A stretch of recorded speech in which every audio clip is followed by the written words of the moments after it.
session on stability analysis of steel structures. So yesterday we discussed about only one method of stability analysis of steel structures.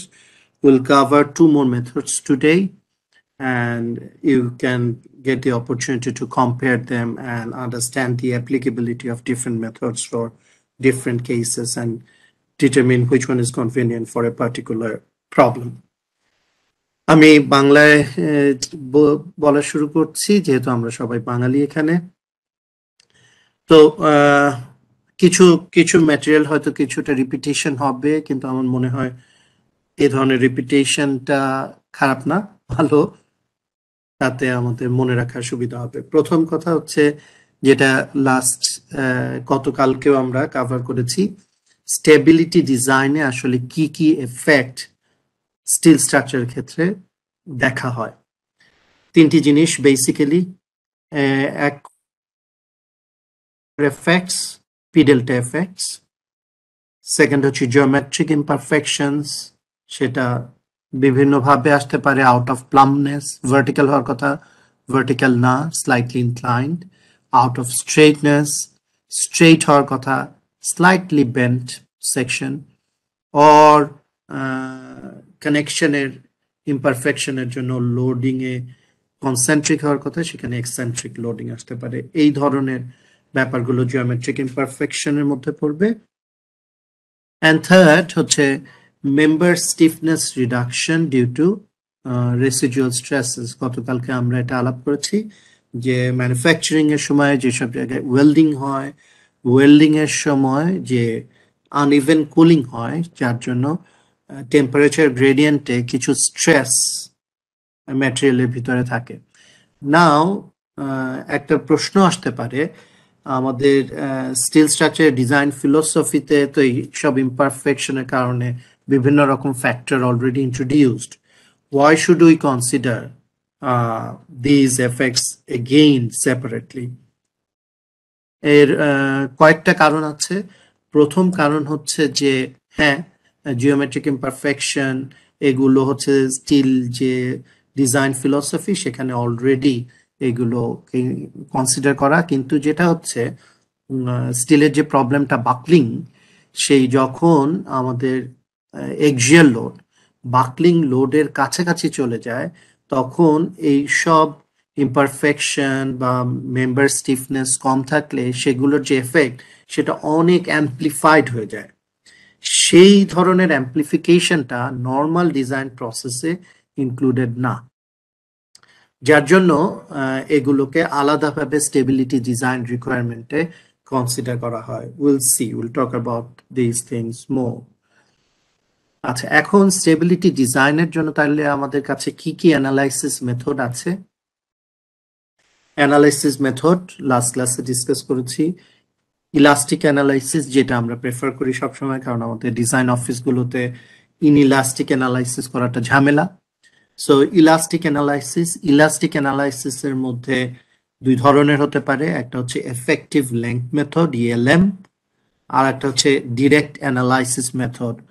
কোন রেফারেন্সে এটাকে অ্যাব্রিভিয়েট করে DM হিসাবে, এআইএসসির অনেক design ম্যানুয়ালে এটাকে অ্যাব্রিভিয়েট করা DM হিসাবে, কোন রেফারেন্সে অনেক রিসার্চার এটাকে অ্যাব্রিভিয়েট করে ডিএ হিসাবে। Both are same, DA or DM.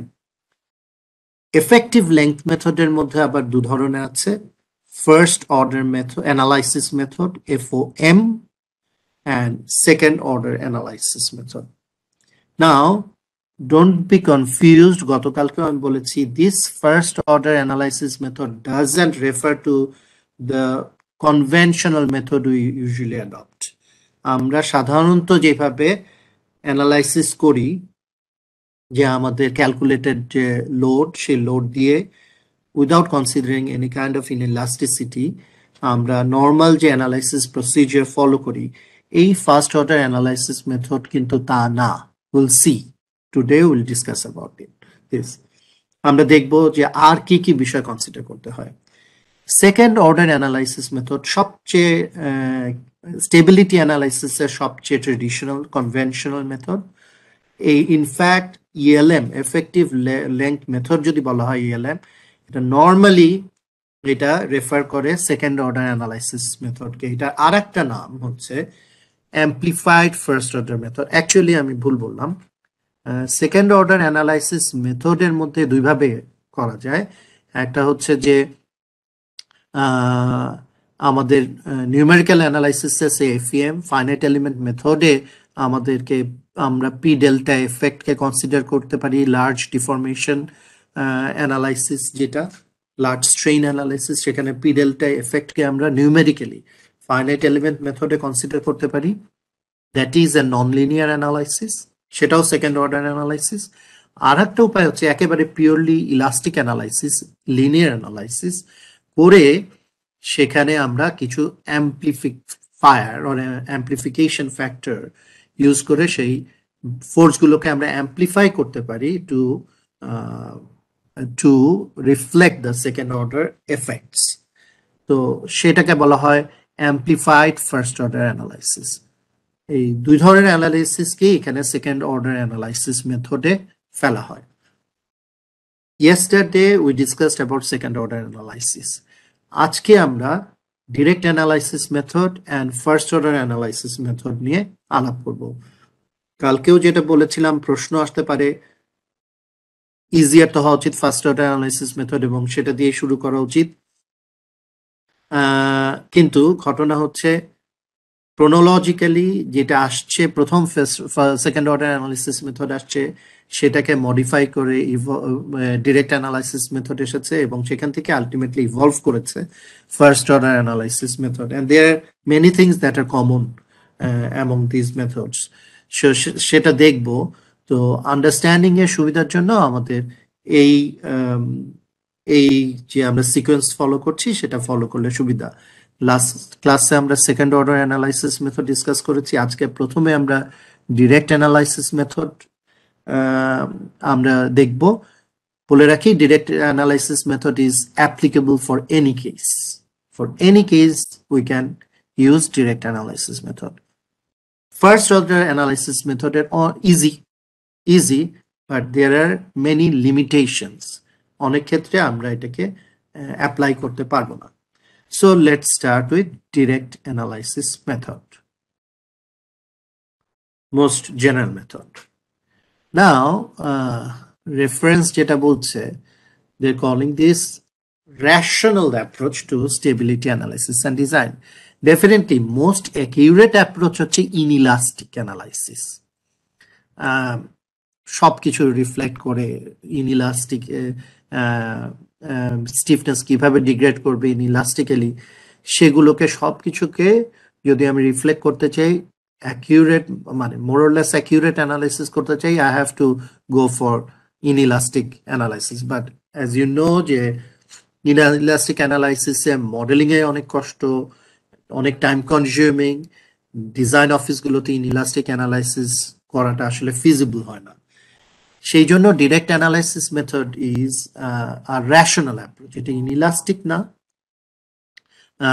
কিন্তু ইনইলাস্টিসিটির অনেক কিছুকে এখানে রিফ্লেক্ট করা হয়। That's why this is a rational approach.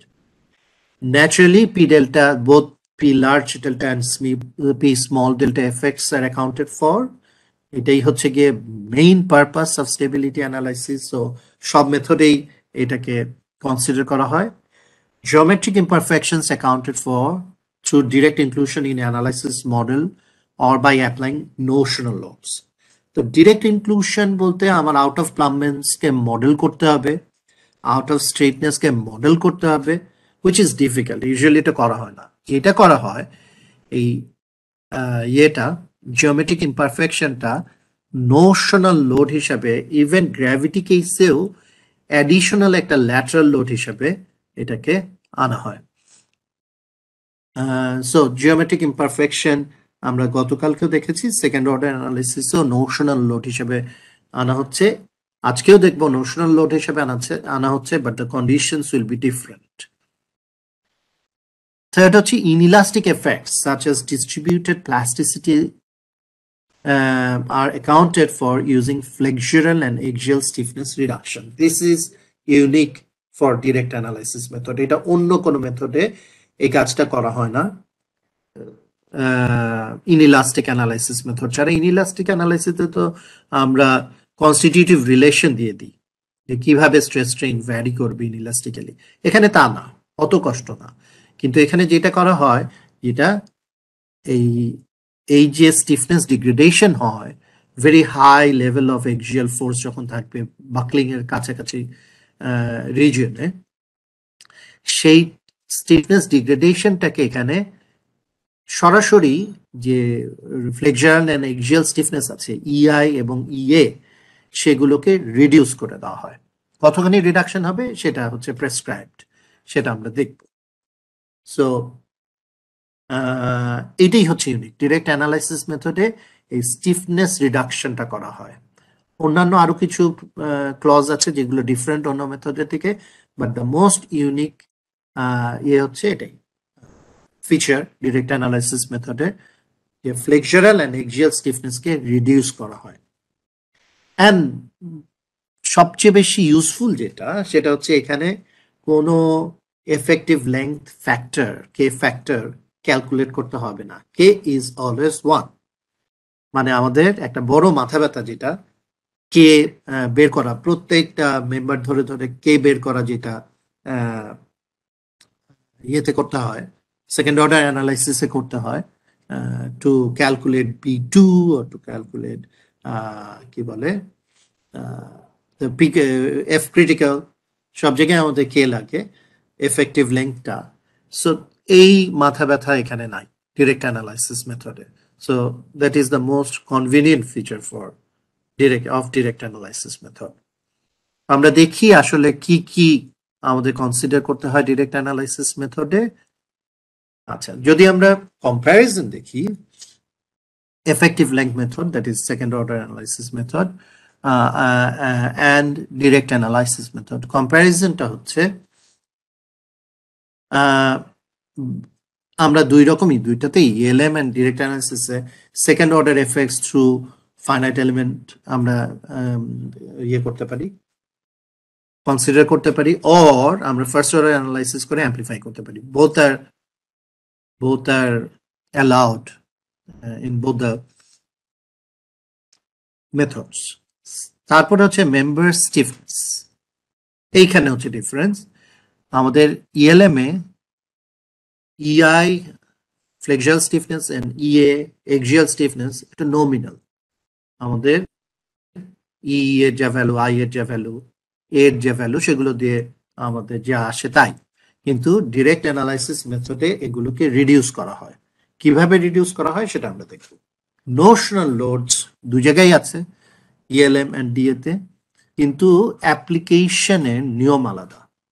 ELM A 0.002 Y হচ্ছে কোন একটা পার্টিকুলার লেভেল, আয়ত লেভেলে যে গ্র্যাভিটি লোড, সেই গ্র্যাভিটি লোডের 0.2%, মানে 1/500। মানে এখানে আউট অফ প্লামটা ধরা হচ্ছে যে 1/500, ডেল্টা বাই 500। সো এই পরিমাণ আউট অফ প্লাম ধরে সেখান থেকে যে ল্যাটারাল লোডটা আসে ইকুইলিব্রিয়ামের জন্য, সেই ল্যাটারাল লোডটা 0.002 ওয়াই, এটা কোথায় অ্যাপ্লাই করা হচ্ছে?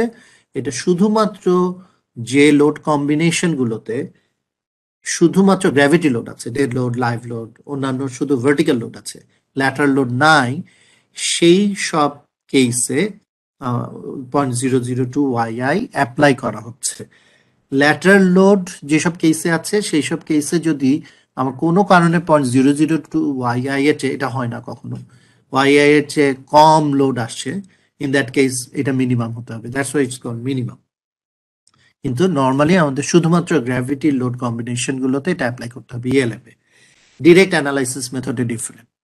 ডিরেক্ট অ্যানালাইসিস মেথডে আমাদের যেটা দেখতে হবে, যে আমাদের second order drift divided by first order drift reduced stiffness consider করে, রিডিউস স্টিফনেস কনসিডার করে second order drift divided by first order drift যদি 1.7 এর চেয়ে কম হয়, তাহলে ইএলএম এ যেভাবে অ্যাপ্লাই করা হচ্ছে সেভাবেই অ্যাপ্লাইড হবে।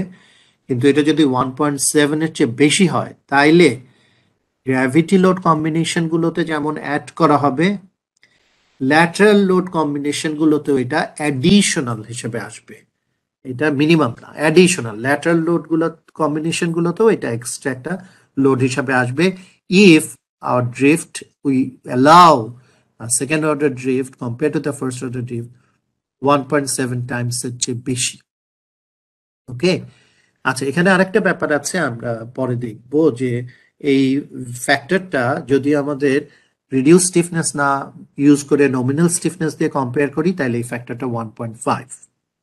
ওকে, আর এফেক্টিভ লেংথ ফ্যাক্টর ইএলএম এ আমাদের সাইড ওয়ে বাকলিং অ্যানালাইসিস থেকে বা নমোগ্রাফ থেকে অ্যালাইনমেন্ট চার্ট থেকে আমাদের এটা বের করতে হবে, আর ডিরেক্ট অ্যানালাইসিস মেথডে this is always one. So basic difference এই দুইটা মেথডের মধ্যে এগুলো, সবচেয়ে ইম্পর্টেন্ট ডিফারেন্স হচ্ছে this introduction of stiffness reduction in the direct analysis method.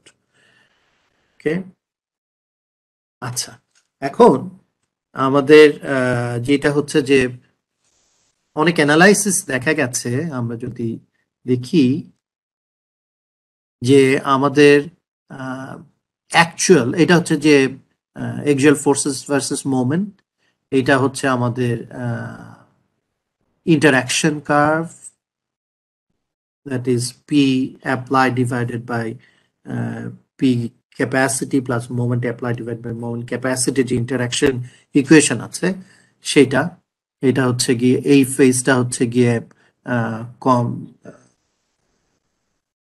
compression governed, এই ফেজটা moment governed। তো এটা হচ্ছে ইন্টারাকশন কার্ভ। আমরা যদি first order analysis interaction curve দেখি, কার্ভটা এরকম হবে। সেকেন্ড অর্ডারে আমরা চলে গেলে কার্ভটা এরকম হবে। হ্যাঁ, এইটা হচ্ছে যে এফেক্টিভ লেংথ মেথডে, এফেক্টিভ লেংথ মেথড এরকম। এখন যদি একটা ফ্রেমের অ্যাকচুয়াল রেসপন্স, অ্যাকচুয়াল একদম ইনিলিস্টিক অ্যানালাইসিস করে বা এক্সপেরিমেন্ট করে দেখি, রেসপন্স যদি এরকম হয়, আমাদের অ্যাম্পলিফাইড ফার্স্ট অর্ডার মেথড বা ইএলএম এ আমাদের রেসপন্সটা এই ধরনের আসে। হ্যাঁ, যেখানে আমরা কি দেখতে পাচ্ছি, বেসিক্যালি কম্প্রেশনটা আমাদের প্রপারলি এক্সিয়াল ইয়েটা ক্যাপাসিটিটা প্রপারলি সে প্রেডিক্ট করতে পারে, কিন্তু ফ্লেক্সারালের ব্যাপারে সে কনজারভেটিভ থাকে। ফ্লেক্সারাল তার এখানে হচ্ছে যে এখানে ইন্টারসেক্ট করছে, তো flexural capacity will be higher, তাই না, and compression capacity will be lower. সে ফ্লেক্সারালটাকে সে এখানে ইন্টারসেকশনে তার যে মোমেন্টটা আসবে সেটা হচ্ছে কম। কিন্তু আমাদের যদি ইয়ে দেখি, ডিরেক্ট অ্যানালাইসিস মেথডে দেখি, সো ডিরেক্ট অ্যানালাইসিস মেথডে দেখা যায় this is something like this, which more accurate হয় প্রেডিকশনটা। So will see more. আচ্ছা, আর একটা জিনিসের এফেক্ট আমরা যদি দেখি যে আমাদের L/R রেশিও ইজ স্লেন্ডারনেস রেশিও, স্লেন্ডারনেস রেশিওর এফেক্টে এইখানে এই পার্টিকুলার এই কেসে স্লেন্ডারনেস রেশিও 20, সেক্ষেত্রে ইএলএম এর থেকে যে সলিউশনটা আসতেছে পিএম কার্ভে, ডিএমএ সলিউশন খুব বেশি ডিফার করে নাই, স্লাইটলি ডিফার করে। এখানে হচ্ছে মোমেন্ট আসে এটা, ওকে, স্লাইটলি ডিফার করে। কিন্তু L/R রেশিও যদি আমাদের ইনক্রিজ করি, যদি 40 হয়, সেখানে দেখা যাচ্ছে এই দুইটার মধ্যে এই এখানে হায়ার মোমেন্ট ক্যাপাসিটিও বেশি এবং সে হায়ার মোমেন্ট নিতে পারে, কিন্তু আমাদের এক্সিয়াল ফোর্সে খুব একটা ডিফারেন্স নাই। অ্যান্ড রিমেম্বার অ্যাকচুয়াল কেসও কিন্তু এই ডিরেক্ট মেথডের কাছাকাছি, and this becomes more pronounced যখন আমাদের L/R রেশিও অনেক বেশি হয়। সো আমাদের স্লেন্ডার কেসে যত স্লেন্ডার কেস হবে, L/R রেশিও যত বেশি হবে, অ্যাকচুয়ালি আমাদের direct method will be more accurate. ELM is too conservative in that case. আচ্ছা, ডিরেক্ট অ্যানালাইসিস মেথডে সো আমরা বলতে পারি যেটা যেটা আমাদের জন্য ইম্পর্টেন্ট মনে রাখা, এই যে অ্যাকিউরেসিটা আমরা পাচ্ছি বা প্রপার বিহেভিয়ারটা পাবো, it will depend entirely on how we model the structure. Structural modeling এ আমাদের কি কি ফ্লেক্সিবিলিটি আমরা মডেল করছি, এন প্যানেলের ফ্লেক্সিবিলিটি মডেল করছি কিনা, কানেকশনের ফ্লেক্সিবিলিটি আমরা কিভাবে মডেল করছি, অ্যাকচুয়াল যেভাবে এটা কনস্ট্রাক্টেড সেটা যে বিহেভিয়ারটা, যেখানে যে ফ্লেক্সিবিলিটি গুলো আসবে সেগুলো প্রপারলি মডেল করছি কিনা, ইট will depend on that. So modelling is very important direct analysis মেথডে, এবং মডেলিং এর অ্যাকিউরেসি। মডেল যদি আমার ইনঅ্যাকিউরেট হয়, আমার ডিরেক্ট অ্যানালাইসিস মেথডে আমি মোর ইনঅ্যাকিউরেট result পাবো, more sensitive. In that case, ELM is less sensitive to that. Factored loads, আমাদের direct analysis method এবং amplified first order method দু জায়গায় দেখলাম, দেখবো যে আমাদের actually factored load-এ সবকিছু আসবে। আমাদের ASD-তেও, ASD ডিজাইনেও আমাদের একটা 1.6 ফ্যাক্টর দিয়ে লোডকে মাল্টিপ্লাই করে ফ্যাক্টর করে নিতে হবে। ইনিশিয়াল ইমপারফেকশন আমাদের কনসিডার করব নোশনাল লোডস দিয়ে। এখানে আমাদের নোশনাল লোডস এর অ্যাপ্লিকেশনটা খুব কেয়ারফুল হতে হবে। ডেল্টা মানে second order drift by first order drift ratio, এই রেশিওর উপর ডিপেন্ড করবে আমাদের নোশনাল লোডটা কিভাবে অ্যাপ্লাই করতে হবে। আমাদের স্ট্রাকচারের মধ্যে যেই মেম্বারগুলো ল্যাটারাল ফোর্সে কন্ট্রিবিউট করবে, ফোর্সকে রেজিস্ট করতে, স্টিফনেস দিবে, লিনিং কলাম না, যেগুলো ল্যাটারাল ফোর্সকে রেজিস্ট করবে, যে কলামগুলো, যে মেম্বারগুলো, সেগুলোর স্টিফনেসকে রিডিউস করতে হবে। Second order analysis include both P delta, P large delta and P small delta effect. এটাকে আমাদের আইদার ফাইনাইট এলিমেন্ট মেথডে কনসিডার করব, অর আমাদের B1 B2 দিয়ে কনসিডার করব। কিন্তু আমাদের কে আমাদের সবসময় 1 হবে, কে নিয়ে আমাদের দুশ্চিন্তা করতে হবে না। আর একটা ব্যাপার, এখানে যত সার্ভিসেবিলিটি চেক হবে, সেই সার্ভিসেবিলিটি চেকগুলো আবার আনরিডিউস স্টিফনেসে করতে হবে। রিডিউস স্টিফনেসে সার্ভিসেবিলিটি চেক করার প্রয়োজন নাই। আনরিডিউসড স্টিফনেসকে রিডাকশন, আমাদের দুইটা মডেল লাগবে সোজা কথা। একটা মডেলে আমরা স্টিফনেসকে রিডাকশন করব না, আনরিডিউসড, আর একটা মডেলে আমরা স্টিফনেস রিডিউস করব। সো আমাদের যে ফোর্সগুলো, যেগুলো আমাদের ডিজাইনে ইউজ করব, PRMR, required axial strength, required flexural strength, সেগুলো আমাদের এই রিডিউস স্টিফনেস থেকে আসবে, কিন্তু সার্ভিসিবিলিটি চেকগুলো আনরিডিউস স্টিফনেস মডেল থেকে হবে। আচ্ছা, যেটা বলছিলাম যে আমাদের মডেল, আমরা ইউজুয়ালি সাধারণত মডেল খুব, আজকাল ফাইনাইট মেথডে যে মডেলগুলো করি, আমরা এলাবোরেট মডেল করি, মানে আমরা সবকিছুই এখানে রিফ্লেক্ট করার চেষ্টা করি। So I think that is not a problem. এখন অনেক সফিস্টিকেটেড ভাবে আমরা মডেল করতে পারি। তবে একটা জিনিস, যদি আমরা সিম্পলিফাইড মডেল করি, যদি আমরা মেইনলি যেসব মেম্বার ল্যাটারাল স্টিফনেস দিবে, ল্যাটারাল লোডে রেজিস্ট করতে পার্টিসিপেট করবে, সেগুলোকে মডেল করি, সেক্ষেত্রে কোনো অসুবিধা নাই। আমাদেরকে শুধুমাত্র লিনিং কলামগুলো, অর্থাৎ যেগুলো ল্যাটারাল ফোর্সকে রেজিস্ট করবে না, সেগুলোকে আমার এত অ্যাকিউরেটলি মডেল করতে হবে না, কিন্তু সেগুলোর উপর যে গ্র্যাভিটি লোড আসবে, এই গ্র্যাভিটি লোডটাকে আমাদের কনসিডার করতে হবে। এই গ্র্যাভিটি লোডটা নিয়ে আমাদের নোশনাল লোড বের করতে হবে।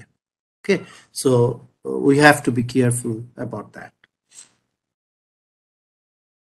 আচ্ছা, লোড ফ্যাক্টর আমরা বললাম, ইভেন এএসডি তেও ফ্যাক্টর লোড ইউজ করতে হবে। সেটা কত? এলআরএফডি তে তো সমস্যা নাই, এলআরএফডি তে লোড কম্বিনেশন যেটা দেওয়া আছে সেগুলোই আমরা ব্যবহার করব। এএসডি তে আমাদের লোড কম্বিনেশনের যত টাইপের লোড, যে লোড কম্বিনেশন আছে, তাকে একটা 1.6 দিয়ে মাল্টিপ্লাই করে আলটিমেট লিমিট স্টেটে নিয়ে আসতে হবে। কারণ এখানে এই স্টেবিলিটির পুরো ব্যাপারটা আলটিমেট লিমিট স্টেটের সাথে রিলেটেড। এই জন্য ঠিক অ্যালাউবল স্ট্রেস সার্ভিসেবল লিমিটে আমাদের এই স্টেবিলিটি অ্যানালাইসিসের ব্যাপারটা অ্যাপ্লিকেবল না। সো এই 1.6 include all loads that affect stability. So আমাদের যেটা একটু আগে বললাম লিনিং কলামের উপর যেসব গ্র্যাভিটি লোড থাকবে সেগুলোকেও আমাদের কনসিডার করতে হবে ডেফিনেটলি, কারণ আলটিমেটলি এই লোডগুলোকে ক্যারি করতে হবে এবং এখানে আউট অফ প্লাম থাকলে আমাদের ইকুইলিব্রিয়ামের জন্য মোমেন্ট ইকুইলিব্রিয়ামের জন্য একটা ল্যাটারাল ফোর্স চলে আসবে। আচ্ছা, ইমপারফেকশন আমরা দুইভাবে কনসিডার করতে পারি। Imperfection either we can model the imperfection, আমরা আউট অফ প্লাম আমরা ভার্টিক্যাল করব না, মডেলেই আমরা করব হচ্ছে গিয়ে ইনক্লাইন্ড মডেল করব, or we can what we can do আমরা নোশনাল লোড অ্যাপ্লাই করব। মানে নোশনাল লোড অ্যাপ্লাই করা much more easier, so will apply notional load. Now notional load যেটা আমরা বললাম যে এটা অ্যাকচুয়ালি কি কি লিখতে পারবো, লেটস সি। আচ্ছা, যেটা হচ্ছে যে আমরা সিম্পলি যদি একটা কলামের কথাই দেখি, একটা কলাম, সরি আমি মাউস দিয়ে ড্র করছি, এইখানে যদি আমার নিচের ফ্লোর থেকে যেটা গ্র্যাভিটি লোড তার রিয়াকশন এই কলামে, আর এইটা হচ্ছে উপরের ফ্লোর থেকে যে গ্র্যাভিটি লোড, এই দুইটা ডিফারেন্স হচ্ছে গিয়ে আমাদের ওই ফ্লোরে লোড। তো এইটা হচ্ছে যদি পি আই প্লাস 1 হয়, মাউস দিয়ে লিখছি জন্য একটু ঝামেলা হচ্ছে, এটা যদি পি আই হয়, ওকে।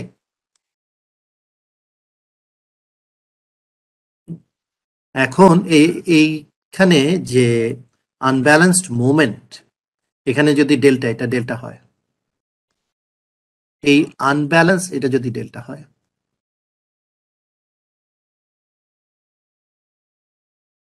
এই আনব্যালেন্স মোমেন্টটাকে তখন ব্যালেন্স করার জন্য আমার এখানে কি আসবে, ল্যাটারাল লোড আসবে। এটা ক্লকওয়াইজ রোটেট করতে যাবে, সো আমার এখানে আসবে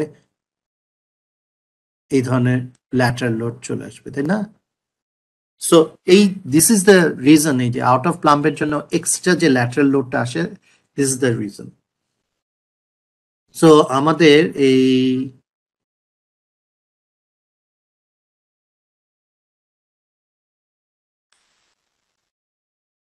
আমাদের প্রত্যেকটা লেভেলে এই দ্যাটস ওয়াই আমাদের এইখানকার যে গ্র্যাভিটি লোড, আমরা যদি আউট অফ প্লামটাকে 1/500 ধরি, তাইলে আমাদের 0.002 ইন্টু দিস গ্র্যাভিটি লোড, এই ফোর্সটা আসবে নোশনাল লোড। সো এটা জিওমেট্রিক ইমপারফেকশনকে এটাকে মডেল করে সিম্পলিফাইড ওয়েতে। প্রত্যেকটা ফ্রেমিং লেভেলে আমরা অ্যাপ্লাই করতে পারি, যেখানে লেভেলগুলো ডিস্টিংগুইশেবল, একদম ফ্লোর লেভেলগুলো। কিন্তু অনেক ক্ষেত্রে ফ্লোর লেভেলগুলো যদি এত সিম্পল না হয়, ইন দ্যাট কেস আমরা কলাম টপে টপে ডিস্ট্রিবিউটেড ভাবে এটা অ্যাপ্লাই করতে পারি। আরেকটা হচ্ছে যে এটা অ্যাপ্লাই করব কোন ডিরেকশনে, এটা আমি কি রাইটওয়ার্ড অ্যাপ্লাই করব না লেফটওয়ার্ড অ্যাপ্লাই করব। আমাদের এই নোশনাল লোড অ্যাপ্লাই করার আগে আমরা নর্মালি যে অ্যানালাইসিস করি সেখানে আগে রান দিব, রান দিয়ে আমরা ডিফ্লেক্টেড শেপটা দেখব। সেই ডিফ্লেক্টেড শেপ থেকে দেখে আমরা বুঝতে পারবো যে এটা এই নোশনাল লোডগুলো রাইটওয়ার্ড অ্যাপ্লাই করতে হবে না লেফটওয়ার্ড। যেদিকে অ্যাপ্লাই করলে মোর ডিফ্লেক্ট করবে, মোর ডিস্টেবিলাইজড হবে, সেই দিকে অ্যাপ্লাই করতে হবে। Need not be applied if structure is modeled in an assumed out of plumb set. যদি আমরা আউট অফ প্লামটাকে মডেলিং এ নিয়ে আসি তখন নোশনাল লোড দরকার নেই। So this is the concept যেটা লাস্ট দিনও আমরা আলাপ করছি। অ্যান্ড নাও এইখানে আসতেছি নোশনাল লোড অ্যাপ্লাই করার ডিরেক্ট অ্যানালাইসিস মেথডে এর নিয়মটা কি। নিয়মটা ডিরেক্ট অ্যানালাইসিস মেথডে 0.002 yi, কিন্তু যদি এটা এএসডি হয় তাহলে আমরা 1.6 দিয়ে মাল্টিপ্লাই করব ফুল কম্বিনেশনকে, লোড কম্বিনেশনকে 1.6 দিয়ে মাল্টিপ্লাই করে নিব, নাম্বার ওয়ান। এখানে হচ্ছে কি আমাদের আসল ব্যাপার, আমাদের ব্যাপার হচ্ছে যদি second order drift to first order drift 1.7 এর চেয়ে কম হয়, যখন আমরা স্টিফনেস রিডিউস করে মডেল করব সেখানে, অথবা যদি second order drift to first order drift 1.5 এর চেয়ে কম হয়, যখন আমরা রিডিউস না করে নমিনাল স্টিফনেসে মডেল করব, এগুলোর কোনো একটা হলে আমাদের এই notional load second order analysis মেথডে ইএলএম এ যেভাবে অ্যাপ্লাই করছি ঠিকই সেভাবে, অর্থাৎ গ্র্যাভিটি লোড কম্বিনেশন গুলোতে অ্যাপ্লাই করব, ল্যাটারাল লোড কম্বিনেশনে অ্যাপ্লাই করার দরকার নাই। This is the minimum lateral load. সব কম্বিনেশনে এই লোডটা মিনিমাম থাকতে হবে। নর্মালি ল্যাটারাল লোড কম্বিনেশনে ল্যাটারাল লোড অনেক বেশি থাকে, সেখানে অ্যাপ্লাই করার দরকার নাই।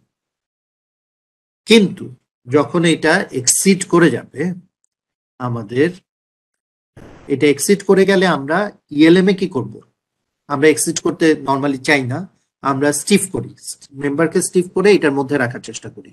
কিন্তু আমরা যদি স্টিফ না করি তাহলে আমাদের ডিরেক্ট অ্যানালাইসিস মেথড করতে হবে। In other words, direct analysis মেথডে এই ধরনের কোনো রেস্ট্রিকশন নাই যে এর মধ্যে থাকতে হবে। এর চেয়ে যদি বেশি হয় তখন কি করতে হবে, তখন এই লোডটা সব লোড কেসের সাথে এই নোশনাল লোডটা অ্যাড করতে হবে, ল্যাটারাল লোড কেসের সাথেও অ্যাড করতে হবে, গ্র্যাভিটি লোড কেসের সাথেও এটা অ্যাড করতে হবে। This is no more a minimum, this is an additive load. যখন এটা এক্সিড করে যাবে, তার মানে হচ্ছে আমাদের এক্সেসিভ যখন আমাদের ড্রিফট হবে, তখন আমাদের এই এফেক্টটাকে আমাদের কম্পালসারিলি সবকিছুতে কনসিডার করতে হবে। আচ্ছা, রেসিডুয়াল স্ট্রেস, যেটা আমরা আগে গতকালকে আমরা ডিসকাস করলাম, যে এইটা যখন ওয়েল্ডিং হয়, এই ফ্ল্যাঞ্জ অ্যান্ড এই ওয়েল্ডিং হয়, তখন ওয়েল্ডিং এর সময় যে এই জোনগুলোতে আমাদের যে কুলিং রেটটা কম হয়, আমাদের এই ফ্ল্যাঞ্জের আউটওয়ার্ড রিজিয়নে বা ওয়েবের মাঝের রিজিয়নে, এই জয়েন্ট থেকে দূরে, সেখানে cooling rate higher. So different cooling rate হওয়াতে যেটা হয় যে টেম্পারেচারের ভ্যারিয়েশনের কারণে টেম্পারেচার গ্রেডিয়েন্ট তৈরি হয়, extra stress, residual stress develop করে। সেই স্ট্রেসটা ইভেন 30% অফ এফওয়াইও হতে পারে। তার মানে হচ্ছে আমাদের এফওয়াই এর মধ্যে 30% অলরেডি এর মধ্যে স্ট্রেসড হয়ে আছে।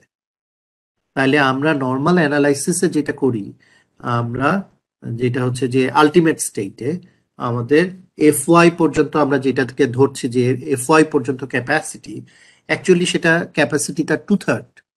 এই যে আমাদের অন্য কথায় বলতে গেলে 2/3 লোড অ্যাপ্লাই, যত লোডের এফওয়াই আসার কথা, ইল স্ট্রেস আসার কথা, তার 2/3 লোডেই ইল স্ট্রেস চলে আসবে। ইন আদার ওয়ার্ডস, ইল স্ট্রেসটা কমে যাবে, ইল ক্যাপাসিটিটা কমে যাবে। সো রেসিডুয়াল স্ট্রেসের এফেক্টটা এইটা। তাহলে কি করতে হবে, তাহলে আমাদের মডেলে যদি আমরা অলরেডি এই ইয়েটা কমায় রাখি, ইল্ড কমানো মানে আসলে হচ্ছে আমাদের ইল্ড যদি কম হয়, তার মানে হচ্ছে আমাদের স্টিফনেস কমে যায়, কমে যাবে, তাই না, স্লোপটা কমে যাবে। সো আমরা যদি এই এফেক্টটা অলরেডি কে রিডিউস করে, স্টিফনেসকে, মডুলাস অফ ইলাস্টিসিটিকে রিডিউস করে আমরা ওই এফেক্টটা নিয়ে আসতে পারি। So that is what is done in direct analysis method. Direct analysis মেথডে স্টিফনেসটাকে রিডিউস করা হয়, নর্মালি 80% রাখা হয়, 20% রিডিউস করা হয়। আচ্ছা, কোন কোন স্টিফনেস রিডিউস করা হয়? স্টিফনেস তো অনেক ধরনের আছে, এক্সিয়াল স্টিফনেস, শিয়ার স্টিফনেস, ফ্লেক্সিয়াল স্টিফনেস, টরশনাল স্টিফনেস। শুধুমাত্র এক্সিয়াল অ্যান্ড ফ্লেক্সিয়াল স্টিফনেসকে রিডিউস করা হয়, শিয়ার স্টিফনেস বা টরশনাল স্টিফনেসকে রিডিউস করা হয় না। যে এখানে অ্যাজাম্পশন হচ্ছে এটা ইনিশিয়াল কোনো টুইস্ট ইউজুয়ালি থাকে না, that is the assumption. So torsional স্টিফনেসকে রিডিউস করা হয় না, শুধুমাত্র এক্সিয়াল অ্যান্ড ফ্লেক্সিয়াল স্টিফনেসকে রিডিউস করা হয়। অ্যান্ড রিডিউস করে 80% করা হয়, 20% রিডিউস করা হয়। কিন্তু ফ্লেক্সিয়াল স্টিফনেসকে আরো ফার্দার রিডিউস করা হয় with which through a factor called tau b, bending এর জন্য। এই ফ্যাক্টরটা কিসের উপর ডিপেন্ড করে? এই ফ্যাক্টরটা ডিপেন্ড করে এই টার্মটার উপর, which is যে আমার PR divided by PY। PR হচ্ছে রিকোয়ার্ড, যে আমাদের এই সেকেন্ড অর্ডার অ্যানালিসিসে যে রিকোয়ার্ড যে স্ট্রেংথ, মানে লোড থেকে যেটা আসবে, এই রিকোয়ার্ড স্ট্রেংথ ডিভাইডেড বাই আমাদের ইল্ডের যে ক্যাপাসিটি, ইল্ড যেটা হয় FY into A, yield capacity যেটা ফোর্স, তার তুলনায় এটা যদি হাফের কম হয় রিকোয়ার্ড স্ট্রেংথ, তাইলে আমার এই 80% রিডাকশন ইজ ওকে। কিন্তু যদি হাফের বেশি হয়, then this 80% reduction is not okay. We have to reduce further. আমরা দেখব এখানে এই একটা জিনিস আলাপ করি নেই, আলফা। আলফাটা আর কিছুই না, ASD তে এটা থাকবে, LRFD তে দিস ইজ 1, মানে হচ্ছে আলটিমেট লিমিট স্টেটে যে রিকোয়ার্ড স্ট্রেংথ সেটা। আর ASD তে যেহেতু অ্যালাউবল লোড কেস থেকে আমাদের এটা আলটিমেট লিমিটে নিতে হবে, সো এখানে একটা 1.6 মাল্টিপ্লাই করা হয়। So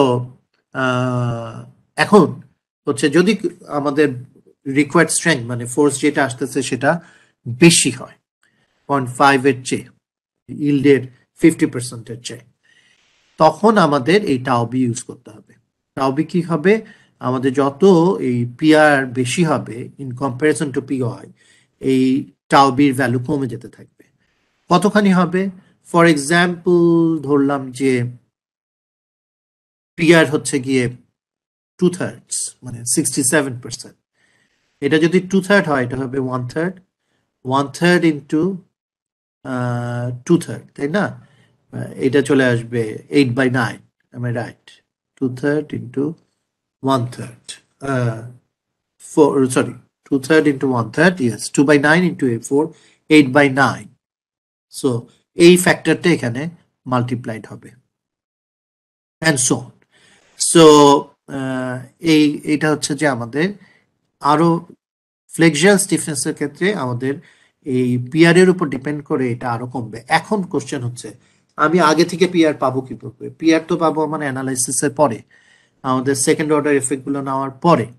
so this is an iterative process. আমরা ফার্স্টে একটা কিছু আমাদের অ্যাজিউম করে নিতে হবে, অ্যাজিউম করে নিয়ে ক্যালকুলেশন করে আমাদের দেখতে হবে যে আমাদের অ্যাজাম্পশন কি কনজারভেটিভ ছিল নাকি আমাদের আবার চেঞ্জ করতে হবে টাওবির জন্য।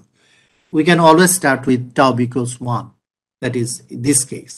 কিন্তু আমাদের PR যদি বেশি চলে আসে, in that case we have to modify our calculation and আবার আমাদের ইটারেটিভ প্রসেসে এটা ঠিক করতে হবে। কিন্তু এটা থেকে বাঁচার একটা বুদ্ধি আছে ইটারেটিভ প্রসেস থেকে, সেটা হচ্ছে আমি এত কিছু করব না, আমি এইটা 1 কি লেস দেন 1 টাওবি এটা রিডিউস করবই, 20% রিডিউস করবই।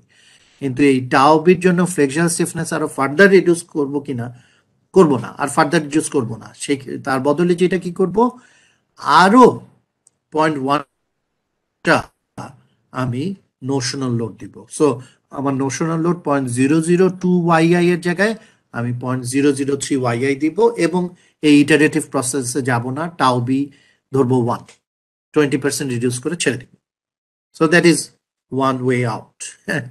আর যদি আমি এটা করতে না চাই, নোশন লোডের জন্য আমার এক্সট্রা সেকেন্ড অর্ডার এফেক্ট আরো বাড়াতে না চাই, সো ইন দ্যাট কেস আমি এই ইটারেটিভ প্রসেসের মধ্যে দিয়ে যেতে পারি। আচ্ছা, আরেকটা ইম্পর্টেন্ট ভেরি ইম্পর্টেন্ট ইনফরমেশন, সেটা হচ্ছে নর্মালি আমরা কি করি?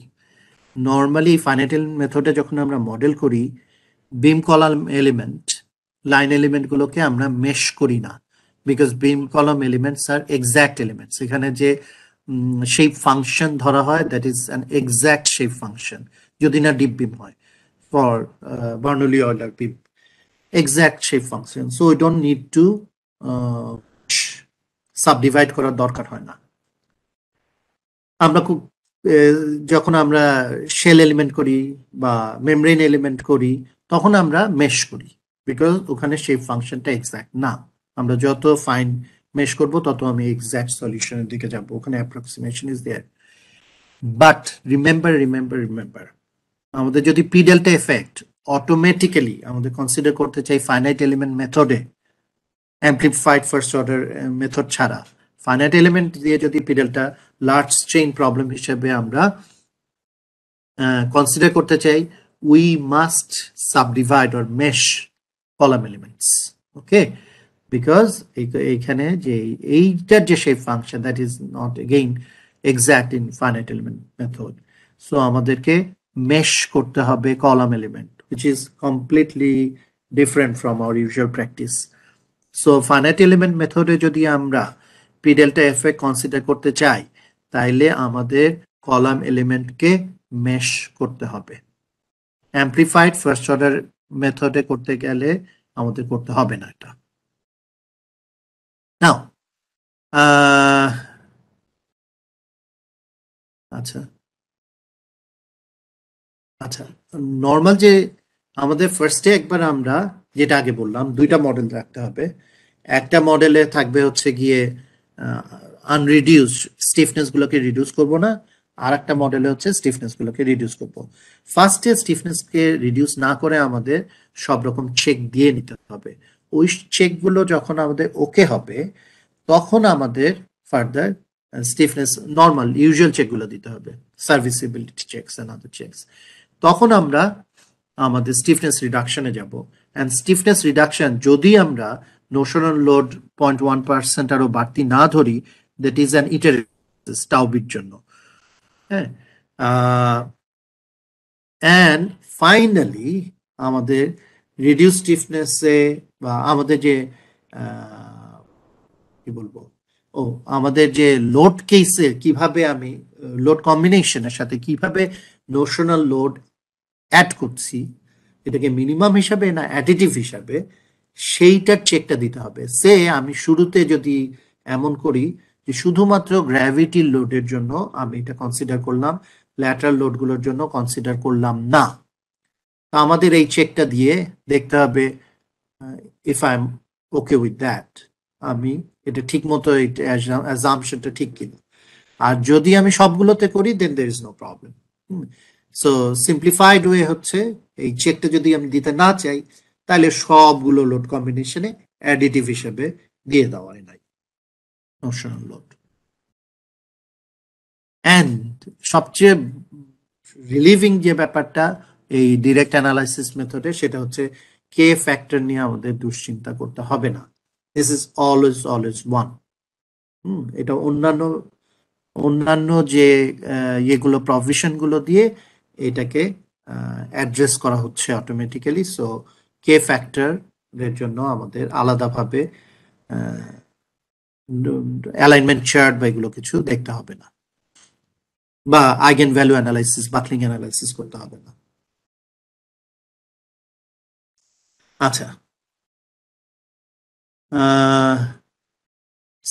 যেটা আবার বলছি যে হচ্ছে যে রিডিউস স্টিফনেস শুধুমাত্র স্ট্রেংথ অ্যানালাইসিস, অর্থাৎ পিআরএমআর যে ক্যালকুলেট বের করবো, যেটার বেসিসে আমি স্ট্রেংথ অ্যানালাইসিস করে ডিজাইন করব, ক্যাপাসিটি আমার ঠিক আছে কিনা সেটা দেখব, সেখানে আমাদের stiffness reduction is mandatory direct analysis মেথডে। কিন্তু সার্ভিসিবিলিটি চেকগুলোতে আমাদের stiffness reduction is not necessary at all. Serviceability চেকে যে আমাদের দরকার নাই। আর একটা হচ্ছে বিল্ডিং এর পিরিয়ড, আমাদের সবসময় আনরিডিউস স্টিফনেসে আমরা বিল্ডিং পিরিয়ড ক্যালকুলেট করব। যে কোনো রকম ভাইব্রেশন অ্যানালাইসিসে আমাদের আনরিডিউস স্টিফনেস দিয়ে আমরা কাজ করব।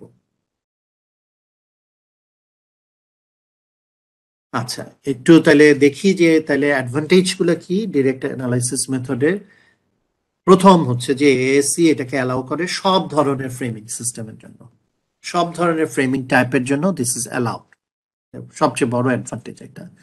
সেকেন্ড সবচেয়ে বড় অ্যাডভান্টেজ, কে আমাদের ক্যালকুলেট করতে হয় না, লেংথ এফেক্টিভ লেংথ ফ্যাক্টর আমাদের ক্যালকুলেট করতে হয় না, this is one. And other যে অ্যাডভান্টেজ গুলো, যে আমাদের যে second order effect, imperfection, geometric imperfection, softening of material, এগুলো সব কনসিডার করা হচ্ছে in a rational way. And যেটা হচ্ছে যে এটা অনেক স্টাডি করে দেখা গেছে, রিসার্চ করে দেখা গেছে যেটা মোর অ্যাকিউরেট রেজাল্ট দেয়, অ্যাকচুয়াল যে বিহেভিয়ার ফ্রেমের সেটার কাছাকাছি রেজাল্ট ডিরেক্ট অ্যানালাইসিস মেথডে পাওয়া যায়। আবার আমার যদি মডেলিংটা আমরা ইনইলাস্টিক মডেল দিয়ে করি, তারপরেও আমরা নোশনাল লোড এগুলো ডিরেক্ট অ্যানালাইসিস মেথডে যেভাবে আছে সেভাবেই আমরা অ্যাপ্লাই করতে পারি। So direct analysis method is more flexible.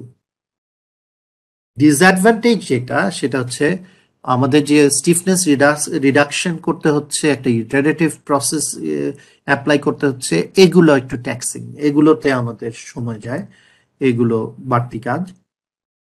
Notional load আমাদের ডিফারেন্টলি অ্যাপ্লাই করতে হচ্ছে, অ্যান্ড আমাদের যদি মডেলে ইনঅ্যাকিউরেসি থাকে, মডেল যদি অ্যাকচুয়াল স্ট্রাকচারাল বিহেভিয়ারটাকে ক্যাপচার করতে না পারে, মডেল একটা ইনঅ্যাকিউরেট বিহেভিয়ারকে ক্যাপচার করে, সেটা রিফ্লেকশন ডিরেক্ট অ্যানালিসিস মেথডের রেজাল্টে চলে আসবে, মানে রেজাল্টও অনেক বেশি ইনঅ্যাকিউরেট হয়ে যাবে। So this is sensitive. ইএলএমএ সেটা মডেলিং এর সাথে অত রেজাল্ট এইভাবে ভ্যারি করে না এফেক্টিভ লেংথ মেথডে।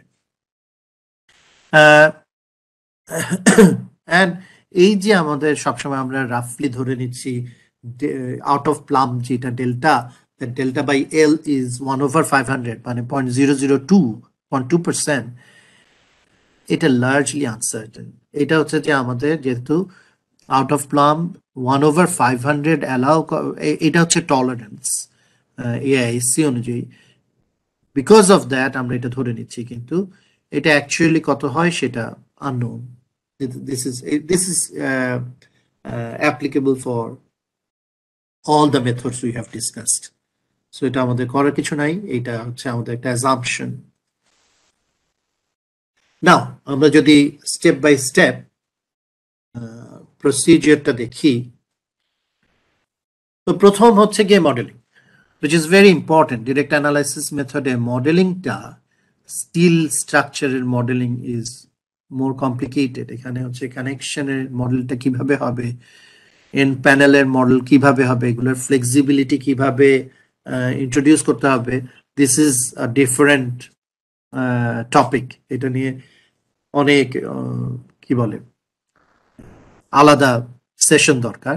সো মডেলিংটা জানতে হবে, মডেলিং প্রপারলি করতে হবে, তারপরে আমাদের স্টিফনেস রিডিউস করতে হবে। দুটা মডেল রাখতে হবে, একটা স্টিফনেস রিডিউস করে না করে। স্টিফনেস রিডাকশনের নিয়ম হচ্ছে 20% রিডিউস করবো, 80% থাকবে। কিন্তু ফ্লেক্সুয়াল স্টিফনেস আমাদের ফার্দার রিডিউস করতে হতে পারে। ইট উইল ডিপেন্ড অন আমাদের রিকোয়ার্ড স্ট্রেংথ যা আসবে, সেটা ইল্ড স্ট্রেংথের, ইল্ড ক্যাপাসিটির কত পার্সেন্ট। এটা যদি 50%-এর চেয়ে কম হয়, নো প্রবলেম। যদি 50%-এর চেয়ে বেশি হয়, then we have to reduce the flexural stiffness further. হ্যাঁ, এই সো আর আমি যদি এই টাও বির এই ইটারেটিভ প্রসেসটা অ্যাডভার্ট করতে চাই, তাহলে আমাকে আরো এক্সট্রা নোশনাল লোড আমাকে অ্যাপ্লাই করতে হবে।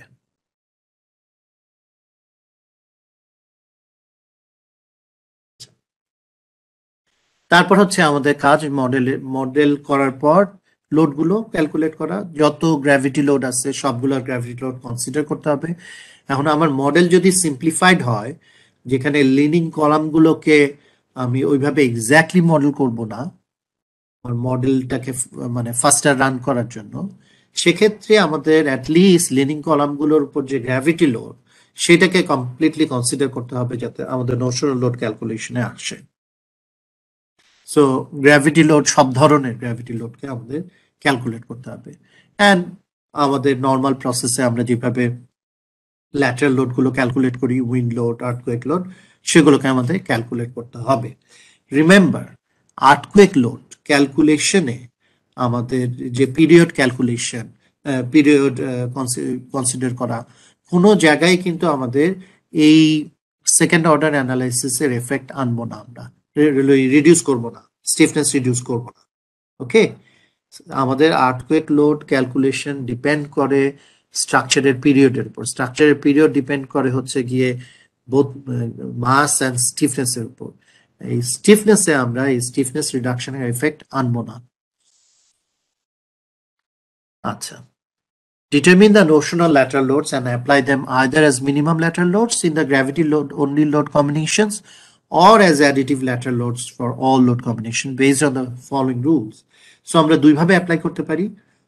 অ্যামপ্লিফাইড ফার্স্ট অর্ডারের মতো করে আমরা শুধুমাত্র গ্র্যাভিটি লোড কম্বিনেশন গুলো অ্যাপ্লাই করতে পারি বা সব কম্বিনেশনে অ্যাড করে দিতে পারি। যদি আমাদের এটা জাজমেন্টের ব্যাপার, যদি আমাদের জাজমেন্ট থাকে এমন যে আমি এমন স্টিফ করছি অন্যান্য কারণে আমি এমন স্টিফ করছি যাতে আমাদের ড্রিফটটা অত বেশি হবে না, ইন দ্যাট কেস আমি শুধুমাত্র গ্র্যাভিটি লোড কম্বিনেশন গুলোতে অ্যাপ্লাই করতে পারি। আর যদি আমার অত স্টিফ করছি না, ইকোনমিক আমি অপটিমাইজ করতে চাচ্ছি আমার ডিজাইনটাকে, ড্রিফট অ্যালাউ করতে চাচ্ছি বেশি আমার, এই ক্ষেত্রে আমরা সব লেভেলে আমরা অ্যাডিশনালি এই নোশনাল লোডটা অ্যাপ্লাই করতে পারি। নিয়মগুলো কি? নোশনাল লোড আমরা গতদিন থেকে দেখে আসছি। নোশনাল লোড হচ্ছে 0.002 YI, where YI হচ্ছে আয়ত লেভেলে যে গ্র্যাভিটি লোড, সেই গ্র্যাভিটি লোডের 0.2%, মানে 1/500। এটা হচ্ছে এই YI-টা হচ্ছে LRFD লোড কম্বিনেশনে যে ফ্যাক্টরড লোড। আর যদি ASD তে আমাদের সব হিসাব করতে চাই, তাহলে ASD তে যে লোড কম্বিনেশন তাকে 1.6 টাইমস করে ফ্যাক্টর করে আলটিমেট লিমিট স্টেটে নিয়ে আসতে হবে। আচ্ছা, যেটা বলছিলাম যে এটা মিনিমাম ল্যাটারাল লোড হিসেবে শুধুমাত্র গ্র্যাভিটি অনলি লোড কম্বিনেশনে অ্যাপ্লাই করা যেতে পারে, কিন্তু সেক্ষেত্রে কন্ডিশন হচ্ছে আমাদের ডেল্টা ড্রিফট বাই ডেল্টা মানে second order drift by first order drift ratio by in other words B2 factor, যেটা সেটাকে আমাদের 1.5 এর চেয়ে কম হতে হবে। এটা হচ্ছে আনরিডিউসড স্টিফনেস দিয়ে, অথবা রিডিউস স্টিফনেস দিয়ে আমরা একবারে রিডিউস স্টিফনেস দিয়ে ক্যালকুলেশন করতে পারি যে second order drift to first order drift ratio 1.7, কোনো জায়গায় 1.71, AIC তেই দুই জায়গায় দুই রকম বলা, 1.71 আর 1.7 নেচে একই, প্রায় অলমোস্ট সেম, 1.7ই রাখি আমরা, তার থেকে কম হতে হবে। আর যদি তা না হয়, ইন দ্যাট কেস আমাদের প্রত্যেকটা লেভেলেই নোশনাল লোড অ্যাড করতে হবে। ওকে, আচ্ছা, যেটা আগেও বলছিলাম যে নোশনাল লোডটা অ্যাড করতে হবে যেই ডিরেকশনে আমাদের সোয়ে হচ্ছে সেই ডিরেকশনে, অর্থাৎ আমাদের ডিস্টেবিলাইজিং এফেক্টটা বাড়াতে হবে। অপোজিট ডিরেকশনে দিলে কিন্তু ডিস্টেবিলাইজিং এফেক্ট কমে যাবে।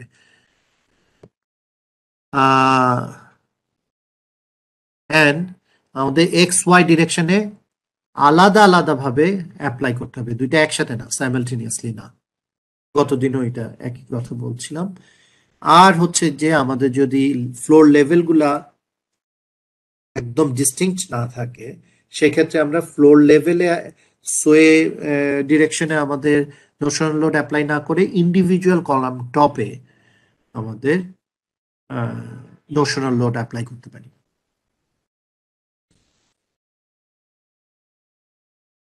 আচ্ছা, এখানে খুব ইম্পর্টেন্ট একটা ব্যাপার, এইটা হচ্ছে রিলেটেড টু ফাইনাইট এলিমেন্ট মেথডে পি ডেল্টা এফেক্ট কনসিডার করার ব্যাপারটা।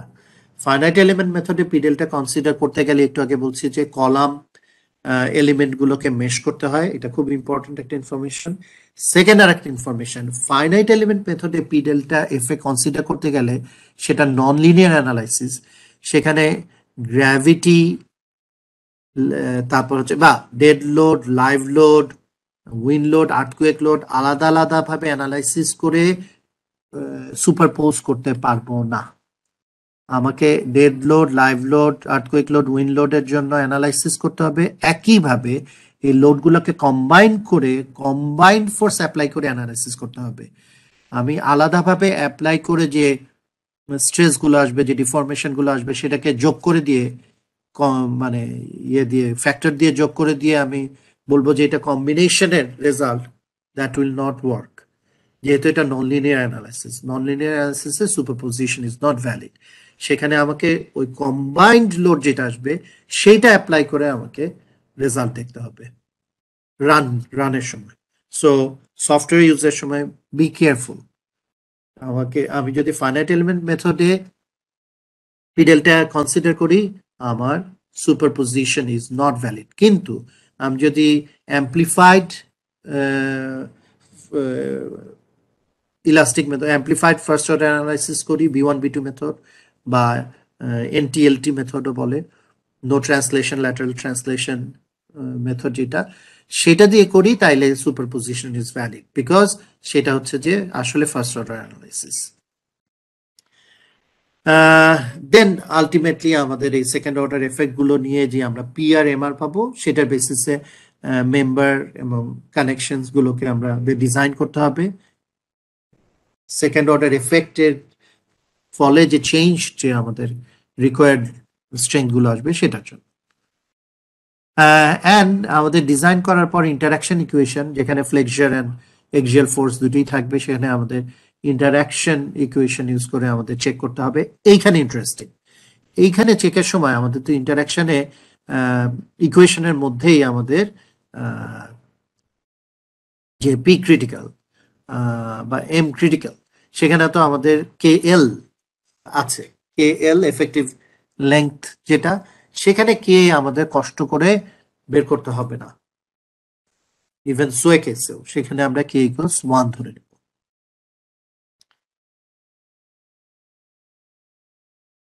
এই কথাগুলো আগেও এসেছে, এগুলো আর রিপিট করব না।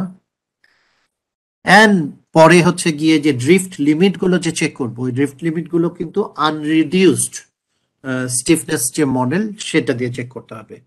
এখানে আরেকটা আমরা আজকে আলাপ করব, এই maximum P delta effect seismic লোডের ক্ষেত্রে, সাইসমিক লোড প্রভিশনে AC7 এ এই পি ডেল্টা এফেক্ট ম্যাক্সিমাম কতদূর পর্যন্ত অ্যালাউ করা যেতে পারে সেটার একটা চেক আছে। এই চেকটা আমরা দিব, হ্যাঁ, সেটা আমরা আজকের লেকচারের লাস্টের দিকে আলাপ করব। অ্যান্ড দেন উইন্ড ড্রিফটের জন্য সার্ভিস লেভেল উইন্ড ড্রিফটের চেক, সেগুলো আমরা দিব। So that is the step by step procedure. আমরা গত দিনের মতো একটা এক্সাম্পল দেখি। গতদিন আমরা 3টা এক্সাম্পল দেখেছিলাম। সো এখানে একই রকম একটা এক্সাম্পল দেখলেই আমাদের মোটামুটি আমরা বুঝতে পারবো। সো আমাদের যা লাস্ট এক্সাম্পল ছিল গতদিনের, সেই লাস্ট এক্সাম্পলটাকে আমরা গতদিন অ্যাম্প্লিফাইড ফার্স্ট অর্ডার অ্যানালাইসিস দিয়ে চেক করেছিলাম, সেকেন্ড অর্ডার অ্যানালাইসিস যেটাকে বলে। আর আজকে আমরা দেখবো ডিরেক্ট অ্যানালাইসিস মেথডে। মোরলেস একই জিনিস, এখানে মডেলটা তো সেম। মডেলটা হচ্ছে যে এখানে হচ্ছে গিয়ে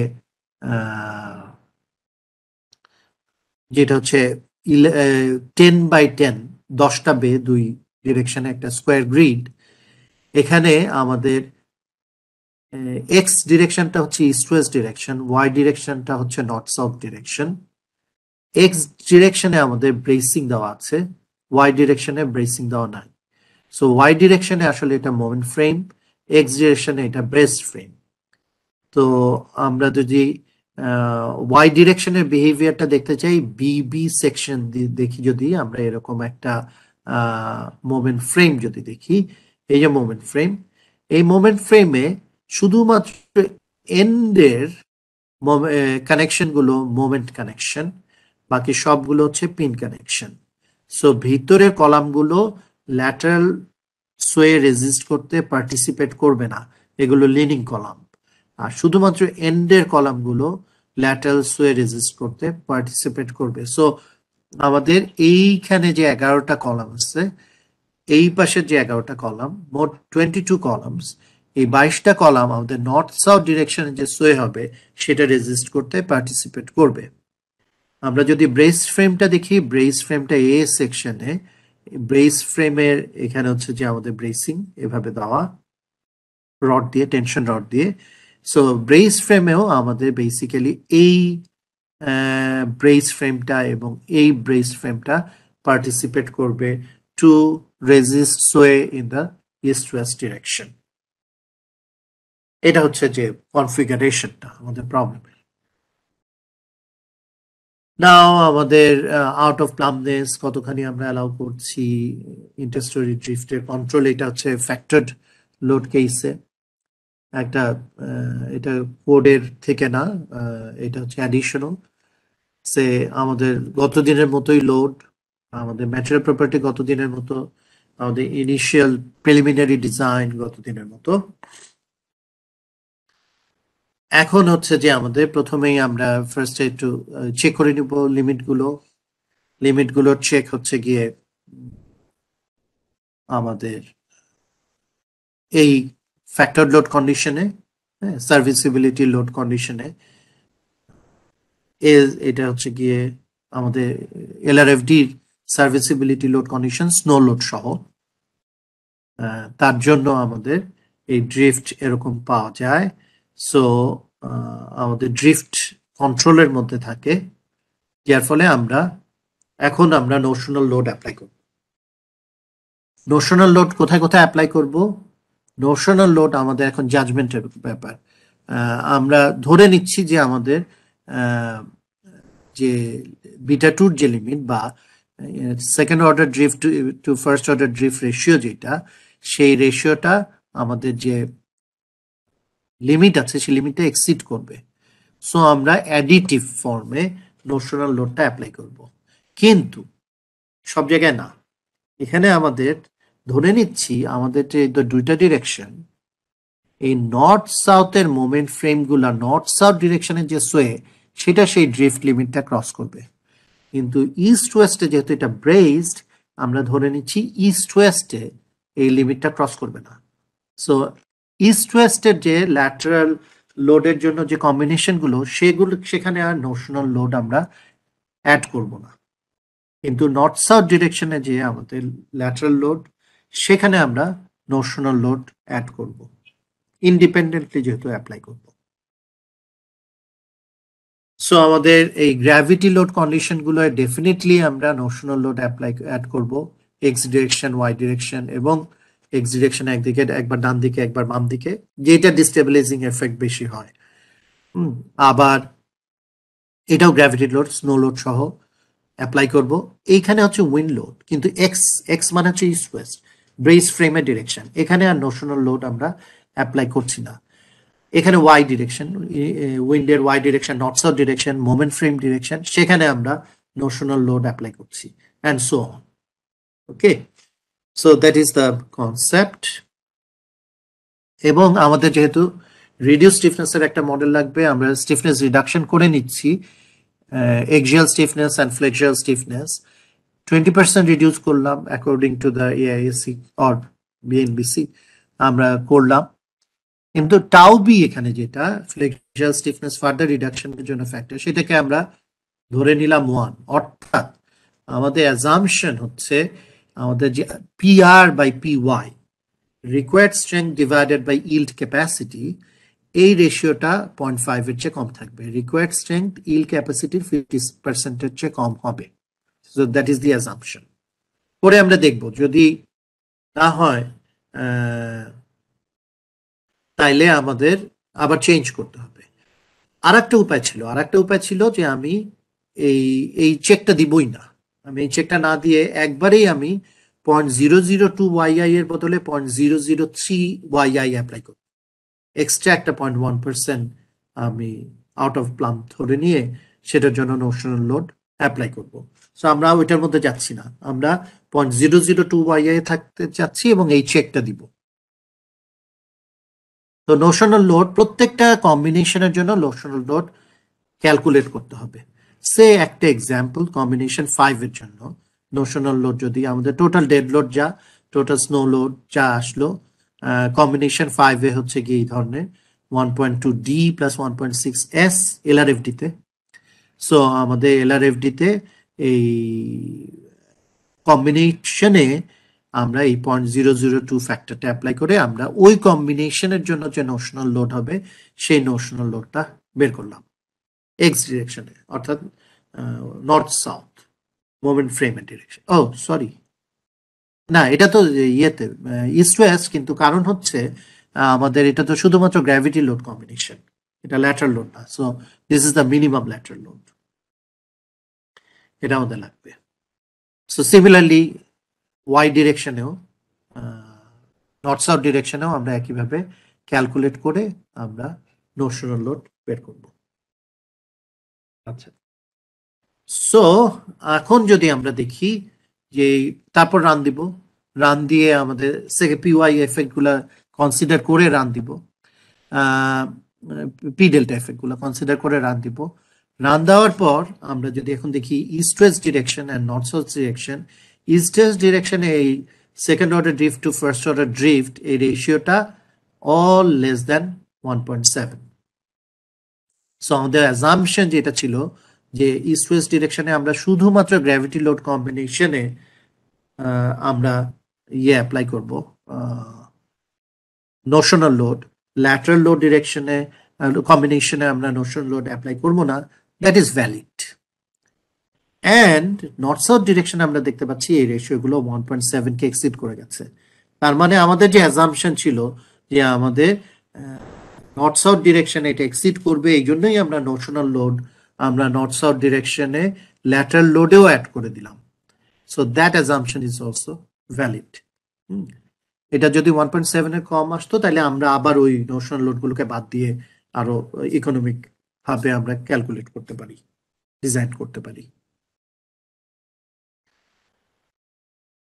আমরা যদি এখন চেক করি ডিজাইন চেক, এখানে আবার একটু গতদিনের মতো জিনিস দেখবো, কিছু বাড়তি ইনফরমেশন আজকে আছে, সেগুলো আমি একটু দেখাতে চাই যেগুলো গতদিন দেখানো হয়নি।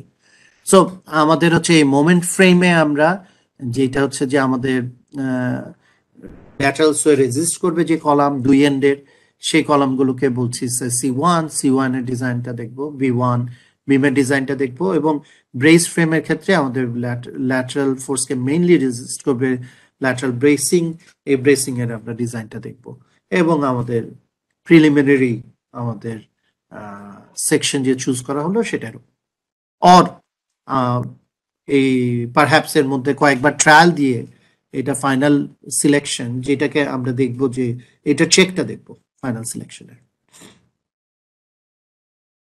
আচ্ছা, এখন আমাদের C1 এ আমাদের অ্যানালাইসিস থেকে মডেল থেকে আমাদের এই ডিফারেন্ট কম্বিনেশনে নোশনাল লোড অ্যাপ্লাই করে এবং রিডিউসড স্টিফনেসের জন্য আমাদের যে পিআর এমআর গুলো আসবে সেগুলো এখানে টেবুলেট করা হচ্ছে। পিআর গুলা ফর ডিফারেন্ট কম্বিনেশনস কলামের জন্য এগুলো, বিমের ক্ষেত্রে আমাদের কোনো এক্সিয়াল ফোর্স নাই, এবং এমআর আমাদের হচ্ছে যে কলামের নিচের এন্ডে আমাদের এই ফ্লোরের একটাই ফ্লোর, নিচের এন্ডে হচ্ছে গিয়ে আমাদের 0, উপরের এন্ডে কলামে মোমেন্ট এরকম। বিমের ক্ষেত্রে দুই এন্ডে আমাদের একটা হচ্ছে যে কলামের সাথে যেটা এন্ড, আর একটা হচ্ছে লিডিং কলামের গুলোর সাথে যে এন্ড, সেই এন্ডে মোমেন্টের।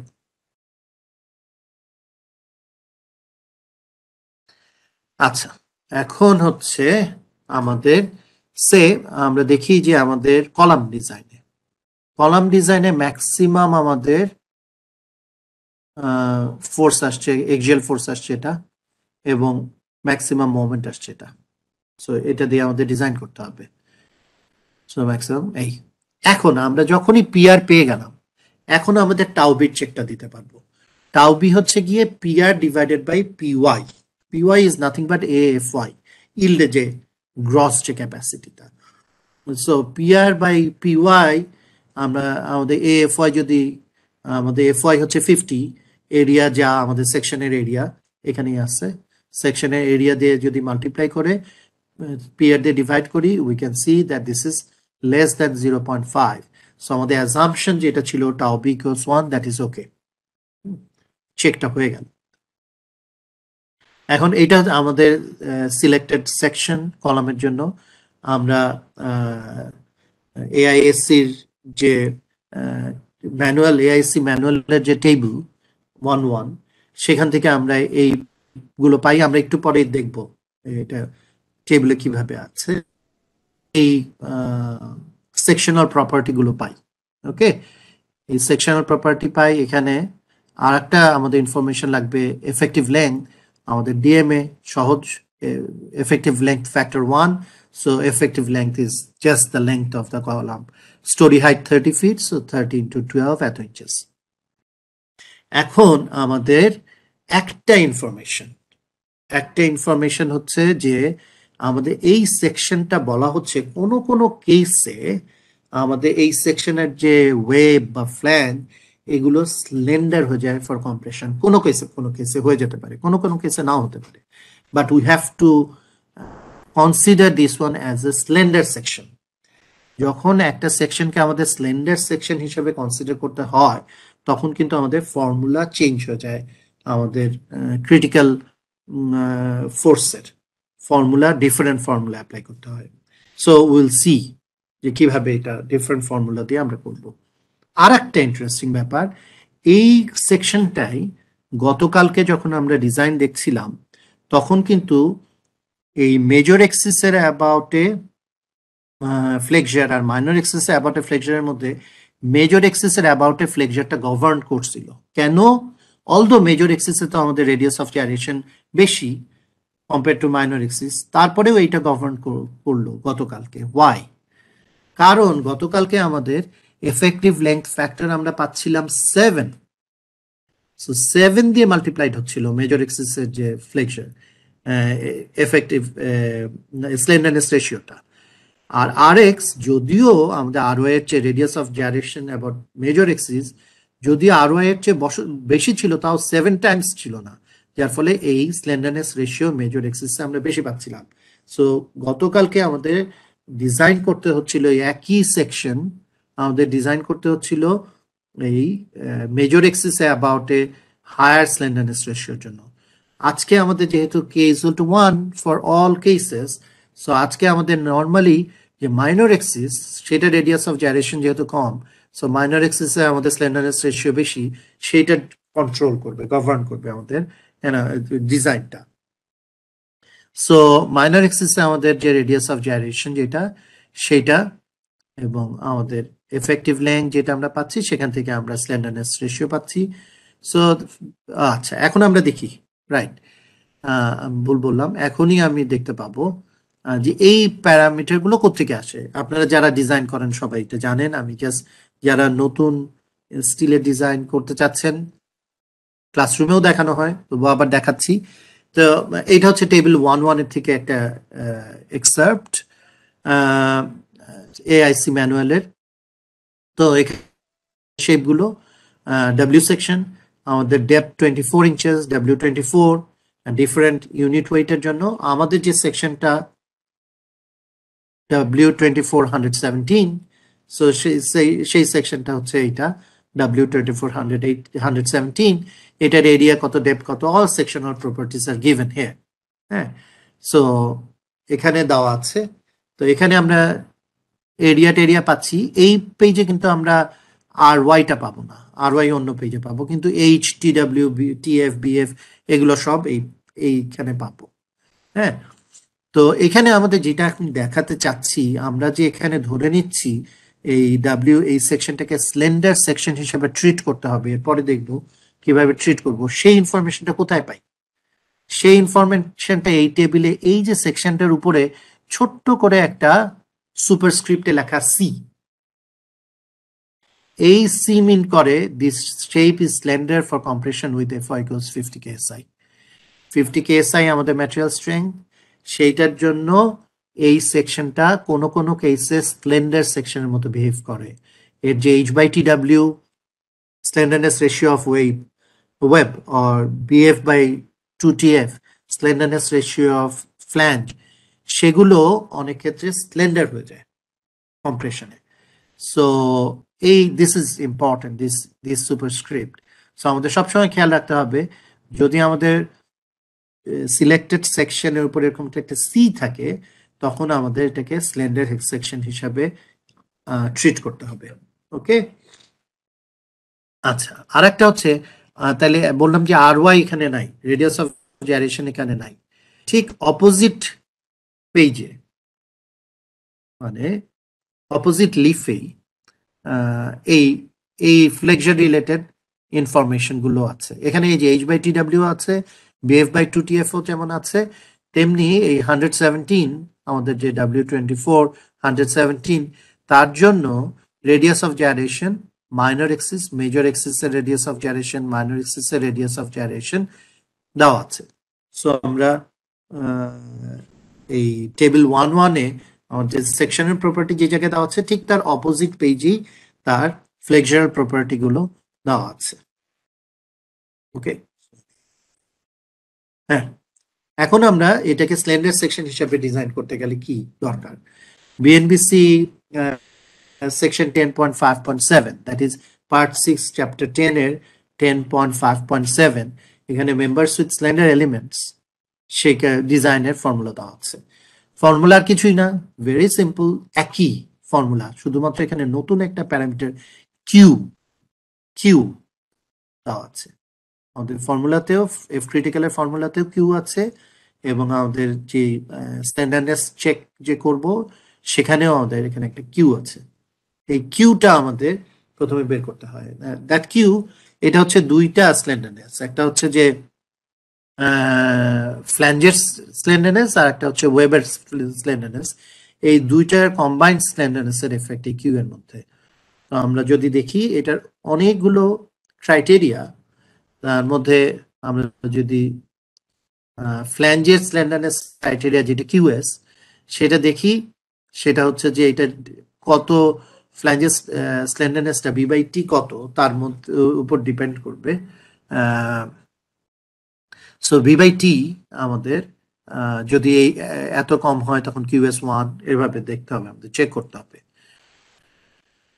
সো এটা একটা, আর একটা হচ্ছে যে আমাদের কি বলে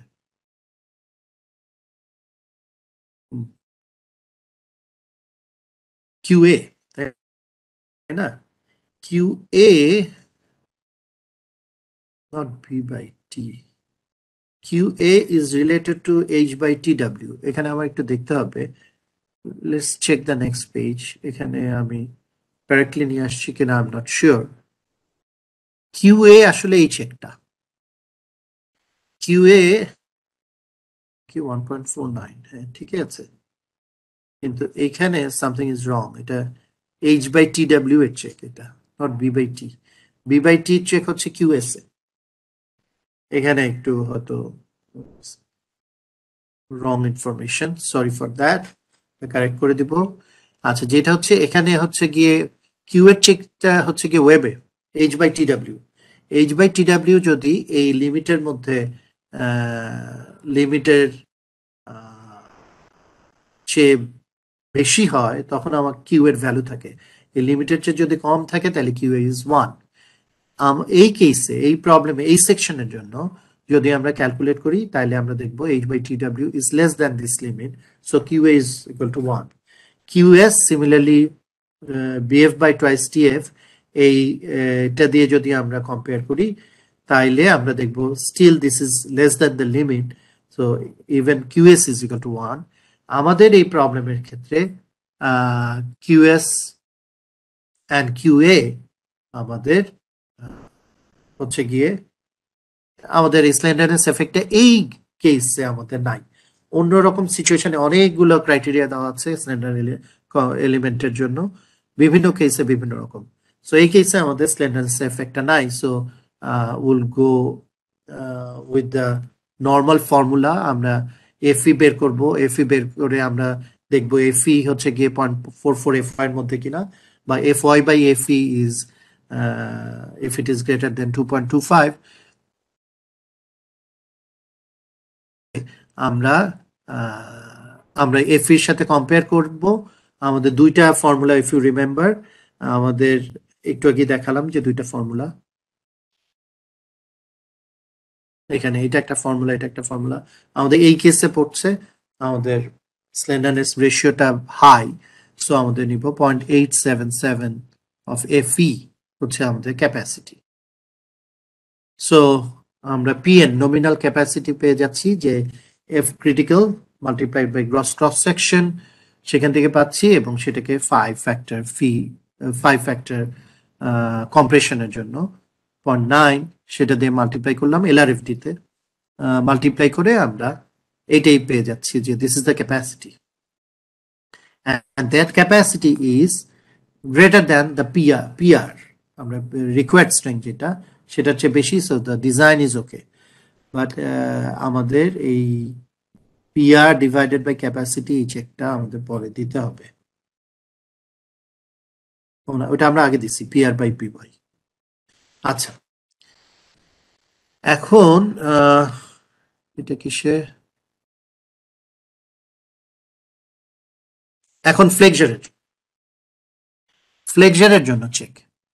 ফ্লেক্সারের জন্য এই একই সেকশনে আমাদের ডিফারেন্ট কিছু ম্যাটেরিয়াল প্রপার্টি, সেকশনাল প্রপার্টি দরকার হয়। এলপি অর্থাৎ যতটা আনব্রেজ লেন্থ যত হলে আমাদের ম্যাক্সিমাম যত হলে, এর চেয়ে বড় হলে না, এর চেয়ে এইটা বা তার কম হলে আমাদের প্লাস্টিক মুভমেন্ট ডেভেলপ করবে, সেটা হচ্ছে এলপি। এলআর হচ্ছে গিয়ে আমাদের মিনিমাম লেন্থ, মানে এর চেয়ে বড় হলে অবশ্যই যত লেংথে আমাদের আগে বাকল করে যাবে, ইল্ডের আগে বাকলিংটা এখানে ডোমিনেট করবে। আর এই এলআর আর এলপির মাঝখানে হবে ইনইলাস্টিক বাকলিং। আমাদের এই প্রবলেমে ব্রেসড লেংথ মুভমেন্ট ফ্রেমের জন্য ব্রেসড লেংথ হচ্ছে গিয়ে 30 ফিট কলামে, হ্যাঁ, মানে স্টোরি হাইটটা যেটা, সো স্টোরি হাইট হচ্ছে গিয়ে ব্রেসড লেংথ, এটা হচ্ছে 30 ফিট। আচ্ছা, আর এই সেকশনের প্লাস্টিক মুভমেন্ট ক্যাপাসিটি হচ্ছে গিয়ে 1040 কে ফিট। আর একটা টার্ম আছে, আমরা একটু পরে দেখবো এই টার্মটার মানে কি। আমি কি এখানে দিছি না, এখানে দিইনি, কিন্তু একটু পরে আমি এটা এক্সপ্লেইন করবো এই টার্মটার মানে কি। এই টার্মটা হচ্ছে কি এই ফর্মুলাতে আছে, কিন্তু এই টার্মটা কোত্থেকে আসলো আমি একটু পরে দেখাবো। আর এইগুলো কিভাবে এএসসি ম্যানুয়াল টেবিল 3.2 থেকে পাবো সেটাও দেখাবো। সো আমাদের এই প্রপার্টি গুলো আমরা এআইএসসি ম্যানুয়াল থেকে পাবো এই সেকশনের জন্য। পেয়ে আমাদের এই ক্ষেত্রে brace length 30 feet which is in between LP and LR, almost LR এর কাছাকাছি, কিন্তু in between LP and LR, তার মানে এখানে ইনইলাস্টিক বাকলিং হবে। এলআর এর চেয়ে বড় যদি ব্রেস লেংথ হতো, বড় লেংথ হতো, তাহলে ইলাস্টিক বাকলিং হতো, কোনো ইল্ডিং না, আগে বাকল করে যেত। আর যদি এটা এলপি বা তার ছোট হতো, তার মানে তার বাকলিং হতোই না, সে ইল্ড করতো এবং কমপ্লিট প্লাস্টিক মুভমেন্ট ক্যাপাসিটি আমরা পেতাম আলটিমেট লিমিট স্টেটে। সো এক্ষেত্রে যেহেতু ইনইলাস্টিক বাকলিং হবে, so the capacity will be in between MP and MR, মানে বাকল ইলাস্টিক বাকলিং যেটা, সেই এমআর বলবো না, এমআর তো রিকোয়ার্ড মুভমেন্ট স্ট্রেংথ, এটা হচ্ছে যে ইলাস্টিক বাকলিং এর জন্য যে ক্যাপাসিটি, সেটা মুভমেন্ট ক্যাপাসিটি।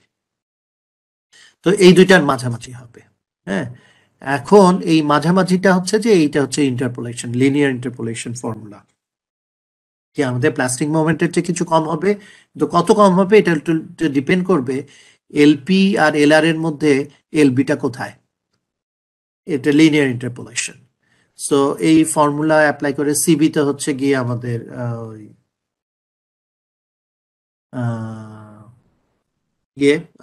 নন ইউনিফর্ম মোমেন্টের জন্য একটা কারেকশন ফ্যাক্টর, এটা হচ্ছে 4টা পয়েন্টে মোমেন্ট থেকেই ফ্যাক্টরটা আসে।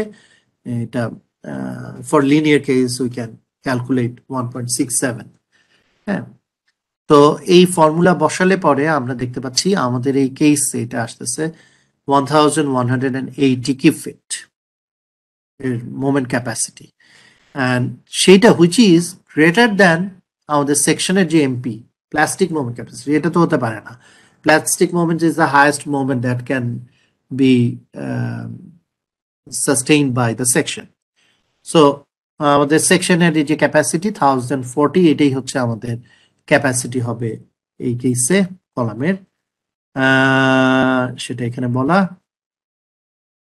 এটাই 1040, এটা কিপ ইঞ্চে নিলে 10,800 কিপ ইঞ্চ। ওকে, এখন আমরা ইন্টারাকশন চেকটা করব, ইন্টারাকশন কার্ভের। তো আমাদের এই ক্ষেত্রে পিআর বাই পিসি যেটা বলছিলাম, হ্যাঁ, আমাদের চেকটা দিতে হবে পিআর বাই পিসি, আমাদের যে রিকোয়ার্ড স্ট্রেংথ যেটা আর আমাদের যে স্ট্রেংথটা আমরা পাচ্ছি কম্প্রেশনে, সেটা হচ্ছে লেস দ্যান 0.2। লেস দ্যান 0.2 মানে হচ্ছে এটা ফ্লেক্সার ডোমিনেটেড, মানে হচ্ছে ইন্টারাকশন কার্ভের নিচের ডান দিকের যে অংশ, সেই দিকে, নিচের দিকের অংশে। সো এটা হচ্ছে যে আমাদের ফ্লেক্সার ডমিনেটেড। সো আমাদের যে ফ্লেক্সার ডমিনেটেড ইন্টারঅ্যাকশন কার্ভ, যেটা নিচের ডান দিকে যে কার্ভের পোর্শন, সেইটা দিয়ে কম্পেয়ার করতে হবে। সেখানে আমাদের এক্সিয়াল ক্যাপাসিটির এফেক্টটা কম, আমাদের ফ্লেক্সার ক্যাপাসিটির এফেক্টটা বেশি। সো এইটা হচ্ছে ফর্মুলা। এই ফর্মুলায় আমরা পিআর বাই পিসি যা পাচ্ছিলাম ডিভাইডেড বাই 2 mr, আমাদের যেটা রিকোয়ার্ড, ডিভাইডেড বাই যে ক্যাপাসিটি, সেটা আমরা যদি ডিভাইড করি, এইটা থেকে আমরা পাচ্ছি this is less than 1, so this is okay. So interaction curve দিয়ে আমরা চেক করলাম ফর দিস স্লেন্ডার এলিমেন্ট। স্লেন্ডারনেসের কিছু জিনিস দেখলাম, কিন্তু আলটিমেটলি বেসিক্যালি আমাদের নর্মাল যে ফর্মুলা, ফ্লেক্সার ফর্মুলা, সেটা ইউজ করতে হলো, অ্যান্ড এফ ক্রিটিক্যালের যে নর্মাল ফর্মুলা। বিমের জন্য একই ব্যাপার, তবে বিমে এটা হচ্ছে রিকোয়ার্ড আমাদের স্ট্রেংথ, যেটা লোড থেকে আসছে, সেকেন্ড অর্ডার অ্যানালাইসিসের লোড থেকে আসছে। আমাদের বিমের সেকশন এইটা। এগেইন আমরা এআইএসসি ম্যানুয়াল টেবিল 3.2 থেকে এই প্রপার্টিগুলো আমরা বের করতে পারি। আমরা একটু টেবিল 3.2 তে যাই। টেবিল 3.2 এআইএসসি ম্যানুয়ালের এরকম দেখতে। এখানে ইন্টারেস্টিং হচ্ছে যে যেটা এখানে ওই ডাব্লিউ সেকশনের ডেপথ দিয়ে এটা সাজানো থাকে না। এই টেবিলটা সাজানো থাকে প্লাস্টিক সেকশন মডিউলাস জেড এর ভ্যালু দিয়ে।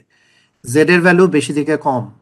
এখন এইখানে কিন্তু এইটা সেকশনগুলো সব মিশানো, তো এখানে একটু খুঁজে বের করতে হয় যে সেকশন সেটা। আমাদের কেসে এখানে W24146 এই সেকশনটা আমাদের খুঁজে দেখতে হবে এখানে কোথায়।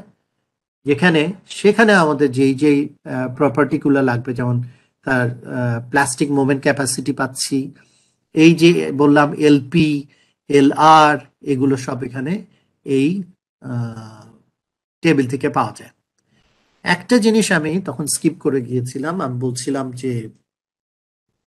এটা সেকশনাল প্রপার্টি যেটা ফর্মুলায় আছে বিএফ, এই বিএফটা আমরা কেন ইউজ করি, কিভাবে পাই? আমাদের কিন্তু বিএনবিসিতে ইভেন এআইএসসি চ্যাপ্টার ই না চ্যাপ্টার এফ এ আমাদের যে ফর্মুলা, সেই ফর্মুলায় আমাদের কোথাও বিএফ নাই। এই জন্য প্রথমে বোঝা যায় না এএসসি ম্যানুয়ালের এই বিএফ টার্মটা কি মিন করে। এইটা আসলে একটু ফর্মুলাটাকে মডিফাই করলেই পাওয়া যায়। এখানে আমরা যদি দেখি এই ফর্মুলার মধ্যে আমাদের যে এমপি সেকশনাল প্রপার্টি একটা -0.7 FY SX, FY yield stress sectional property, SX হচ্ছে মেজর এক্সিসে section section modulus, elastic section modulus, plastic না, ইলাস্টিক সেকশন মডিউলাস। এই এসটা কিন্তু টেবিলে 1.1 এ দেওয়া আছে। আমরা যদি একটু দেখি টেবিল 1.1টা,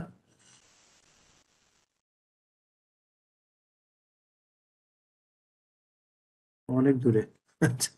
এই যে আমাদের মেজর এক্সিসে যে সেকশন মডিউলাস, মোমেন্ট অফ ইনার্শিয়ার পরেই দেওয়া আছে, রেডিয়াস অফ জাইরেশনের আগে সেকশন মডিউলাস, এই যে প্লাস্টিক সেকশন মডিউলাস আর ইলাস্টিক সেকশন মডিউলাস, সবগুলো এক্সিসে মেজর এন্ড মাইনর। সো এই যে সেকশন মডিউলাস, এটাও হচ্ছে গিয়ে প্রপার্টি, সেকশনাল প্রপার্টি।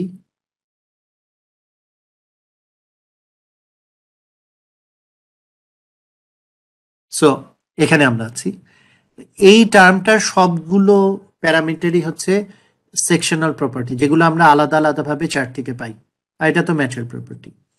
এলআর, এখানে দেখি এলআর এইটার মধ্যে এলআরটা সেকশনাল প্রপার্টি, এলপিটা সেকশনাল প্রপার্টি। সো এই ডিনোমিনেটরের সবগুলো সেকশনাল প্রপার্টি। উপরে যদি দেখি, উপরে এলবিটা সেকশনাল প্রপার্টিটা না, এটা ব্রেসড লেংথ। আমার প্রবলেমে আমি যে মেম্বার ডিজাইন করছি তার ব্রেসড লেংথ কত, এটা সেকশন কোনো টেবিলে পাবো না, আমার প্রবলেম থেকে আসবে। এলপিটা section property, but this numerator is not sectional property. So এটাকে যদি আলাদা রাখি আর বাকি এই টার্মগুলোকে যদি আমরা আলাদাভাবে নিয়ে আসি, এবং এটার ইউনিটটা ফোর্সের unit, let's call it force, buckling এর জন্য একটা ফোর্স, এটা মিন করে হচ্ছে গিয়ে আসলে একটা স্লোপ ইয়ের এলআর এর এলপির মধ্যে কি রেটে মোমেন্ট ক্যাপাসিটি চেঞ্জ হয়, হুইচ ইজ দ্য ইউনিটটা ফোর্স। কিন্তু এটা হচ্ছে rate of change of moment capacity between LR and LP সেটা। সো এইটা পুরাটাই সেকশনাল প্রপার্টি, তাইলে এটা চার্টে চলে আসতে পারে এবং চার্টে সেটা দেওয়া আছে এখানে। সো আমাদের এই জন্য ফর্মুলা আমরা এটাকে আর একটু সিম্পলিফাই করে এইভাবে লিখি এবং সামনে যদি ফাই মাল্টিপ্লাই করি তখন এখানে ফাই চলে আসে, এই জন্য একবারে ফাই দিয়ে আমাদের দেওয়া আছে।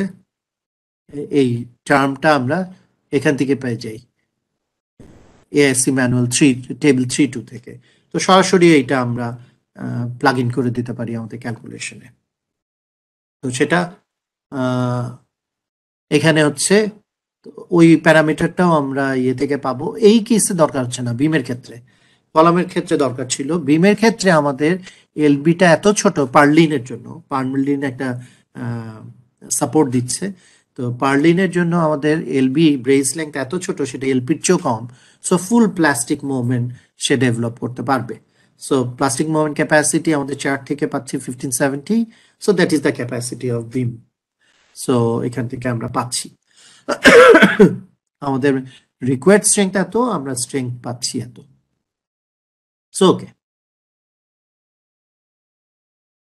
আচ্ছা সিমিলারলি টেনশন ব্রেস যেটা রড, টেনশন রড, সেই রডগুলোর জন্য যে ফোর্স আসলো আমাদের সেকেন্ড অর্ডার অ্যানালাইসিস থেকে, সেই ফোর্স আমরা ফোর্সের জন্য এইটা ফোর্সের জন্য আমরা যদি টেনশনের জন্য যে ডিজাইন দুইভাবে করতে হয়, একটা হচ্ছে এখানে কিন্তু আমি ওই সব কমপ্লিকেশনের জিনিসগুলো আনা হয়নি, ডিজাইন ম্যানুয়ালি আনে নাই। সেটা হচ্ছে যে কানেকশনে গিয়ে যে সেখানে যে কিভাবে কানেক্ট হচ্ছে সেখানে যে চেকগুলো, সেগুলো আলাদা বিষয়। আমরা নর্মালি যদি টেনশনের জন্য মেম্বারটাকে চেক দিই, তাহলে আমরা একবার ইল্ডিং এর জন্য চেক দিব, একবার টেনসাইল রাপচারের জন্য চেক দিব। ইল্ডে আমাদের এরিয়াটা গ্রস এরিয়া, রাপচারের জন্য আমাদের এরিয়াটা নেট এরিয়া। এখানে রাফলি net area is 75% of the gross area, সেইভাবে আমরা পাচ্ছি। তো দুইটাতেই আমরা আমাদের রিকোয়ার্ড স্ট্রেংথের চেয়ে বেশি ক্যাপাসিটি পাচ্ছি and govern করে ইল্ডিং। সো আমাদের এই পর্যন্ত আমরা ডিরেক্ট অ্যানালাইসিস মেথড নিয়ে ডিসকাস করলাম। এখানে অনেক কিছু খুঁটিনাটি বিষয় আছে। ডিরেক্ট অ্যানালাইসিস মেথডের সবচেয়ে বড় সুবিধা দুইটা, একটা হচ্ছে এখানে কে ক্যালকুলেট করতে হয় না, K1। সেকেন্ড সুবিধাটা হচ্ছে যে কেসে এটা অ্যাপ্লিকেবল, চেক টেক আমার না দিলেও চলে, হ্যাঁ, কারণ দিস ইজ এআইসি, সব রকম ফ্রেমে অ্যাপ্লিকেবল বলছে। এইটা second order drift to first order drift ratio যাই হোক না কেন এটা অ্যাপ্লিকেবল। আমার রিকোয়ার্ড স্ট্রেংথ আর গিভেন স্ট্রেংথ যাই হোক না কেন আমার এটা অ্যাপ্লিকেবল, হ্যাঁ। So this is always applicable. এটা সবচেয়ে বড় সুবিধা, আমরা চোখ বন্ধ করে ডিরেক্ট অ্যানালাইসিস মেথডে চলে যেতে পারি অলওয়েজ। কিন্তু অ্যাপ্লিকেশনের সময় আমাদের খেয়াল রাখতে হবে কতগুলো জিনিস। একটা হচ্ছে এটার স্ট্রেংথটা, আমাদের স্টিফনেসটা, স্ট্রেংথ না স্টিফনেস, রিডিউস স্টিফনেস ইউজ করতে হবে। দুইটা মডেল থাকতে হবে, একটা হচ্ছে আনরিডিউস স্টিফনেসের জন্য যেখানে সমস্ত সার্ভিসিবিলিটি চেকগুলো দিব, এবং আর একটা হচ্ছে যে রিডিউস স্টিফনেস থেকে আমাদের রিডিউস স্টিফনেসের যে মডেল সেটাই আমরা সেকেন্ড অর্ডার অ্যানালাইসিস করব, পি ডেল্টাটা কনসিডার করব। পি ডেল্টা কিভাবে কনসিডার করছি সেটা ইম্পর্টেন্ট। আমরা যদি পি ডেল্টা ফাইনাইট এলিমেন্ট মেথডে কনসিডার করি, আমাদের কলাম এলিমেন্টকে মেশ করে নিতে হবে, আমাদের প্রত্যেকটা লোডকে আলাদা, প্রত্যেকটা কম্বিনেশনকে আলাদা আলাদাভাবে রান দিতে হবে, আমরা সুপারপোজ করতে পারবো না। This are the things. আর যদি আমরা B1 B2 মেথডে এটা কনসিডার করি তাহলে সুপারপোজ করতে পারবো। আর নোশনাল লোড কিভাবে অ্যাপ্লাই করব তার কিছু নিয়ম আছে। সেখানে একটা second order drift to first order ড্রিফটের রেশিও চেকের ব্যাপার আছে। সেই চেক দিয়ে আমরা বুঝতে পারবো যে নোশনাল লোড শুধু গ্র্যাভিটি লোড কন্ডিশনে অ্যাপ্লাই করব নাকি আমাদের সবগুলো লোড কন্ডিশনে অ্যাডিটিভলি অ্যাপ্লাই করব। আর একটা ব্যাপার হচ্ছে যে আমাদের যে স্টিফনেস রিডিউস করলাম, ফ্লেক্সুরাল স্টিফনেস রিডাকশনটা শুধুমাত্র 20% এনাফ কিনা সেটার একটা চেক দিতে হবে। টাও বি একটা টার্ম, সেটা আমাদের বের করে দেখতে হবে। তো সেই চেকটা যদি না দিতে চাই তাহলে একবারে আমরা নোশনাল লোডটা আরো 0.1% বেশি 0.003 YI অ্যাপ্লাই করে দিব। সো এইটা ছিল আমাদের ডিরেক্ট অ্যানালাইসিস মেথড। এখন হচ্ছে আমাদের ফার্স্ট অর্ডার অ্যানালাইসিস মেথড সবচেয়ে সোজা, কিন্তু এটার লিমিটেশন আছে। ফার্স্ট অর্ডার অ্যানালাইসিস মেথডটা একটা সিম্পলিফাইড, কনজারভেটিভ। এখানে আমরা অনেক কি বলবো, আমাদের ক্যাপাসিটি গুলোকে আন্ডার এস্টিমেট করবো। Conservative analysis can be done by a first order analysis. আমাদের কোনো পি ডেল্টা এফেক্ট এইভাবে আমাদের অ্যাপারেন্টলি আমাদের রেজাল্ট গুলোতে, মানে যেই ফোর্স গুলো নিয়ে আমরা ডিজাইন করব সেখানে আমাদের কনসিডার করতে হবে না, কিন্তু আমাদের লিমিট গুলো চেক করতে, মানে এটা অ্যাপ্লিকেবল কিনা সেইটা চেক করার জন্য আমাদের কিছু কিছু জিনিস ক্যালকুলেট করতেই হবে। যেমন হচ্ছে B2 must be or second order drift to first order drift যে রেশিও, সেটা B2 সমান। B2 ক্যালকুলেশন আমরা লাস্ট দিন দেখেছি। সো B2টা ক্যালকুলেট করে আমাদের দেখতে হবে যে এটা 1.5 এর চেয়ে কম কিনা। এটা যদি 1.5 এর চেয়ে বেশি হয়, then first order analysis method is not valid, তখন আমাদের ডিরেক্ট অ্যানালাইসিস মেথডে চলে যেতে হবে। আর একটা হচ্ছে আলফা PR বাই PY, যেটা আমাদের টাও বির সমান দেখলাম। সো একই জিনিস, এইটা 50%-এর চেয়ে কম হতে পারবে। 50%-এর চেয়ে বেশি হলে first order analysis method FOM will not be valid. আর সবচেয়ে বড় সুবিধা হচ্ছে এটা ফার্স্ট অর্ডার অ্যানালাইসিস মেথডে আমাদের effective length factor K will be equal to 1। K1 ধরবো, কিন্তু অন্যভাবে আমরা কনজারভেটিভ হবো নোশনাল লোড দিয়ে।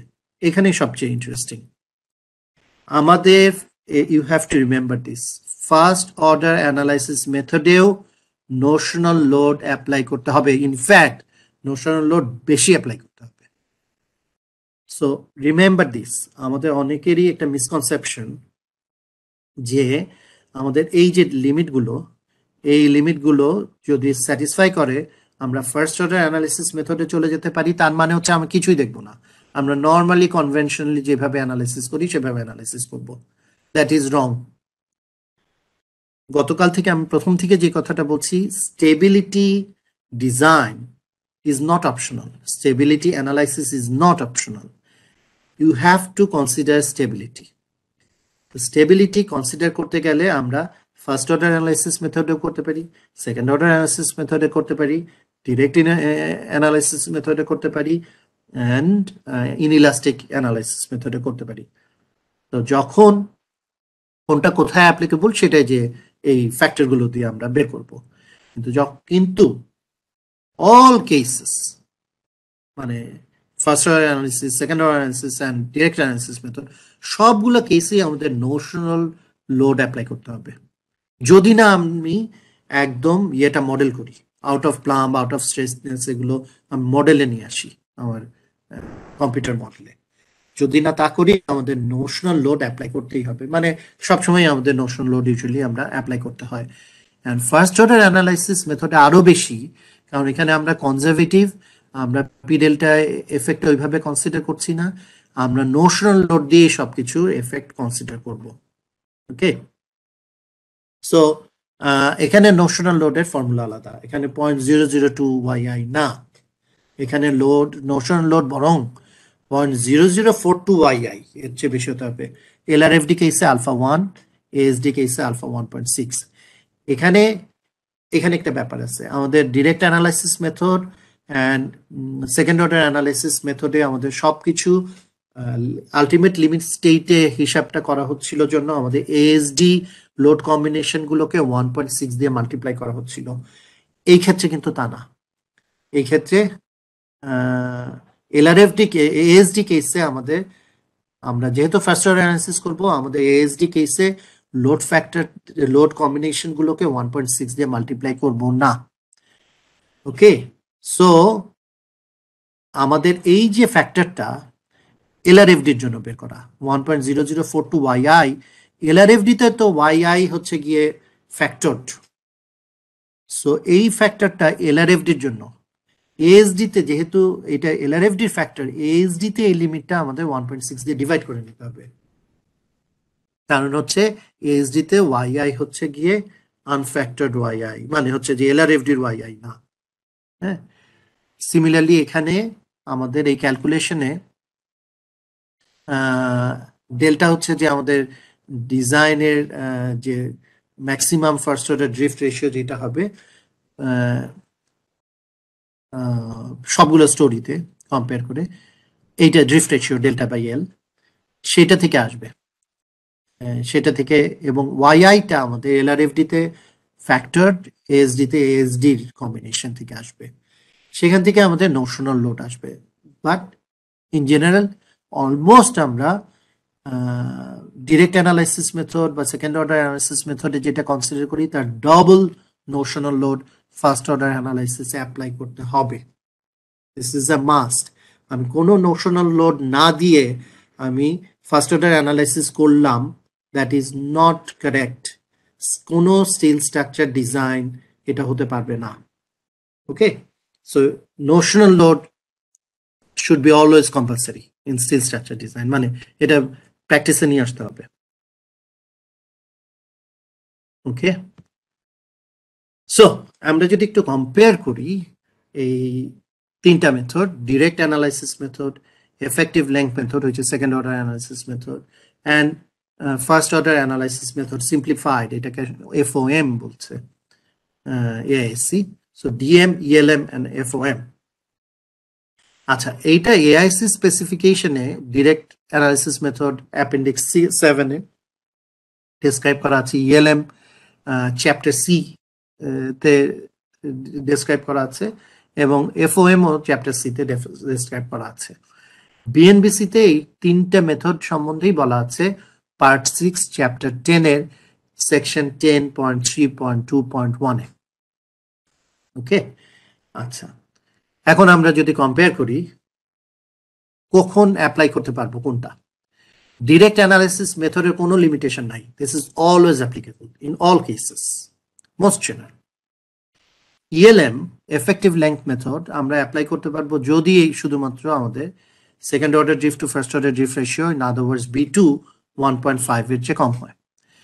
First order analysis method apply করতে পারবো, এটা তো B2 1.5 এর চেয়ে কম হতেই হবে। অ্যাডিশনালি আমাদের যে রিকোয়ার্ড স্ট্রেংথ ডিভাইডেড বাই আমাদের যে ইল্ড ক্যাপাসিটি, সেইটা এটা 0.5 এর চেয়ে কম হতে হবে। তার মানে লোডটা আমাদের ইল্ডের জন্য যে ক্যাপাসিটি তার চেয়ে 50% এর চেয়ে কম হতে হবে, মানে হাই এক্সিয়াল ফোর্স কেসে না। যখন আমাদের হাই এক্সিয়াল ফোর্স হবে তখন সেই কেসে আমরা first order analysis method apply করতে পারবো না। অ্যানালাইসিস টাইপ, ডিরেক্ট অ্যানালাইসিস মেথডে অবশ্যই আমাদের পি ডেল্টা এফেক্ট কনসিডার করতে হয়, সেকেন্ড অর্ডার অ্যান্ড ইলাস্টিক, ইনইলাস্টিকও হতে পারে, ইলাস্টিকও হতে পারে। Effective length method second order elastic, আর first order analysis method first order elastic. Geometry, structural geometry in the analysis. Geometry আমরা নর্মাল যে আমাদের ইআই, আমাদের ইএ, সেই জিওমেট্রি দিয়ে আমাদের কোনো রিডাকশন হবে না, স্টিফনেস রিডাকশন দরকার নাই। হ্যাঁ, নমিনাল জিওমেট্রি, সরি রিডাকশন, এটা জিওমেট্রির কথা। জিওমেট্রি অলওয়েজ হচ্ছে গিয়ে আমাদের সব কেসেই আমরা নর্মালি যেভাবে মডেল করি সেভাবে মডেল করব। তবে এক্ষেত্রে যে নোটটা দেওয়া আছে, সমস্ত কানেকশন গুলোর ফ্লেক্সিবিলিটি অ্যাকিউরেটলি কনসিডার করতে হবে। এটা যদি ইনঅ্যাকিউরেসি থাকে তাহলে আমাদের রেজাল্ট খুব সেন্সিটিভ, সেই কথাটাই এই নোটে দেওয়া আছে। তো নর্মাল নমিনাল জিওমেট্রি। আচ্ছা, নোশনাল লোড, সব ক্ষেত্রেই নোশনাল লোড অ্যাপ্লাই করতে হবে। রিমেম্বার, নোশনাল লোড সবসময়, মানে স্টিলে ডিজাইন করব মানেই আমি নোশনাল লোড অ্যাপ্লাই করব। ওকে, স্টেবিলিটি কনসিডারেশন থেকে। নোশনাল লোড ডিরেক্ট অ্যানালাইসিস মেথডে 0.002 YI, এটা হচ্ছে যে এখন এটা কিভাবে কোন কম্বিনেশনের সাথে অ্যাপ্লাই করব, যদি আমার second order drift to first order drift 1.5 এর চেয়ে কম হয় তাহলে শুধুমাত্র গ্র্যাভিটি লোড কম্বিনেশন গুলো অ্যাপ্লাই করব, মানে এটা হচ্ছে minimum lateral load for all combinations.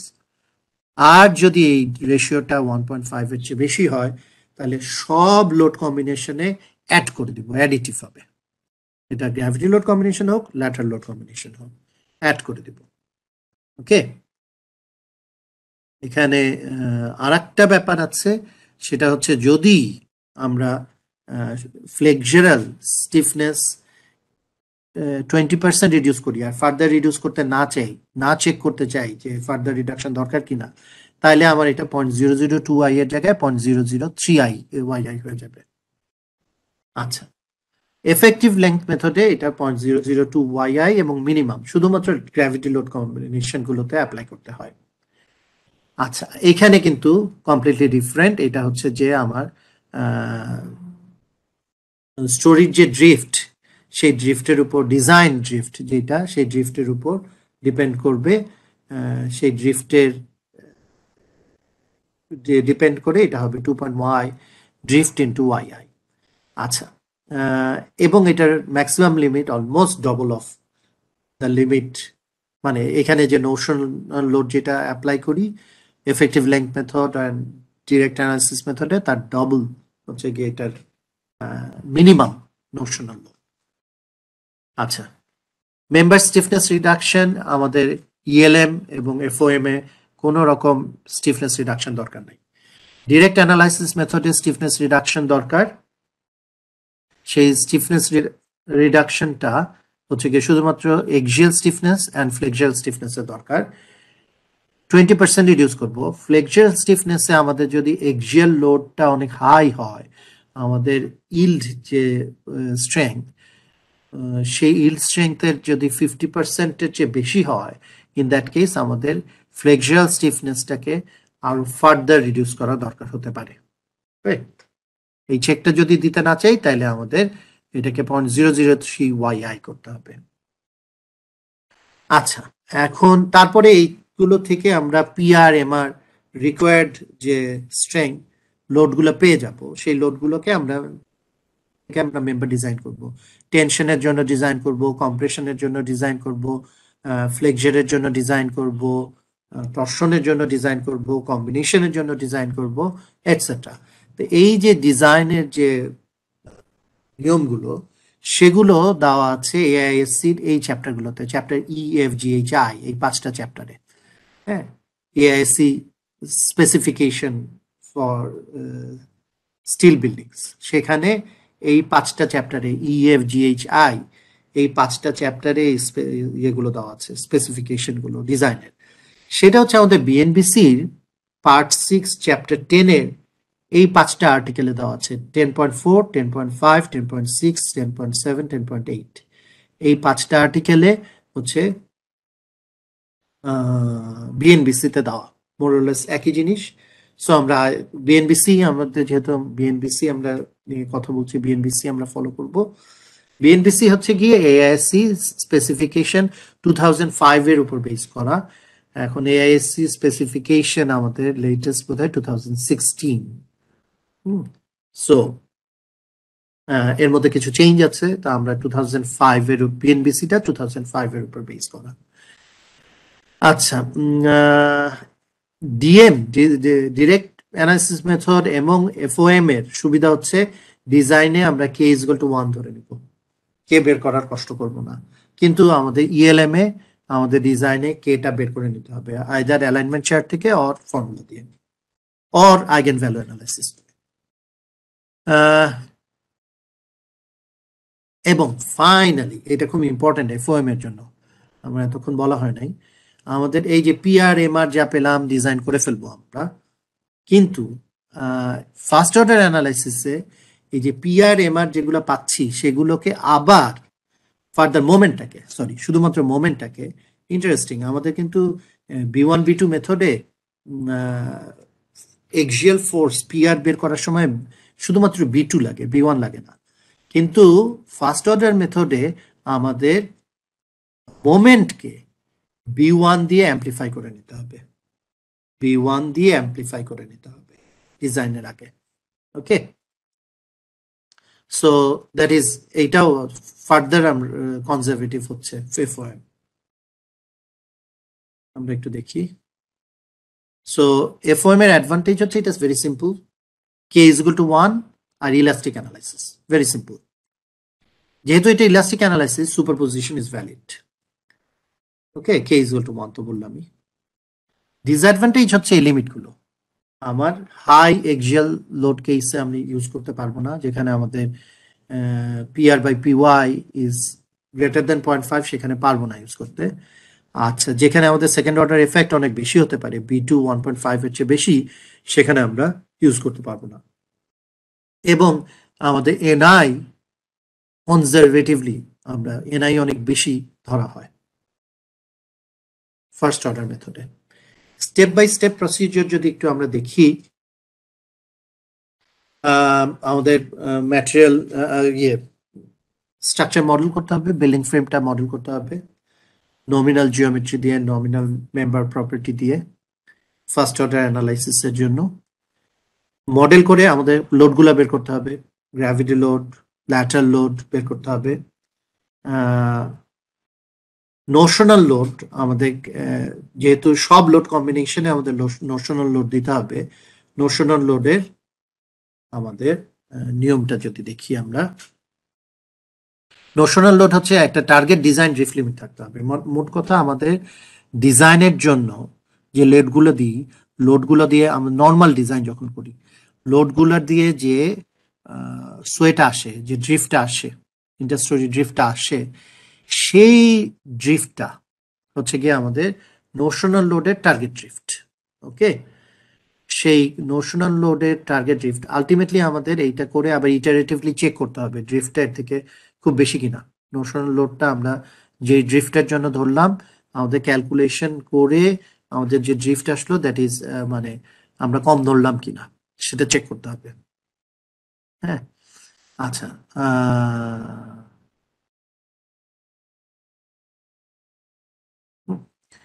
এই apply NI as a minimum. আচ্ছা, এইখানে হচ্ছে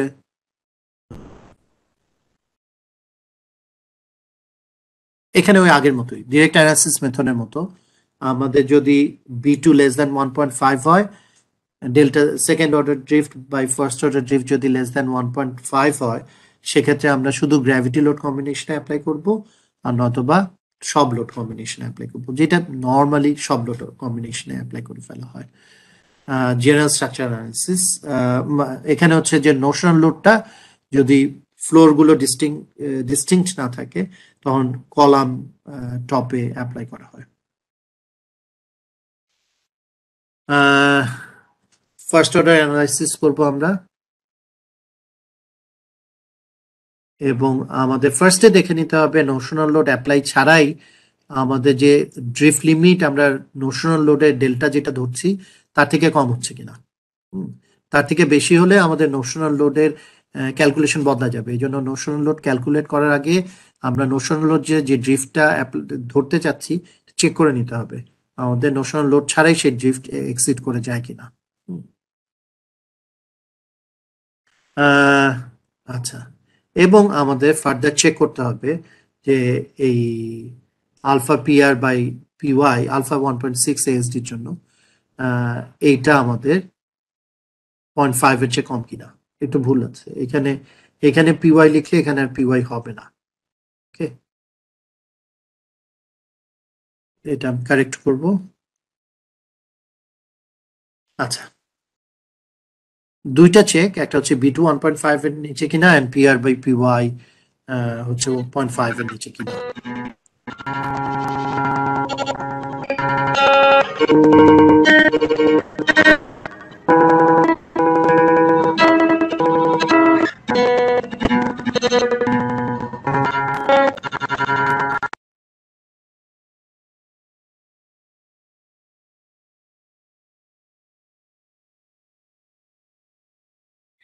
আমি সব পার্টিসিপেন্টকে একটু মিউট করেছি কারণ একটা নয়েজ আসছিল।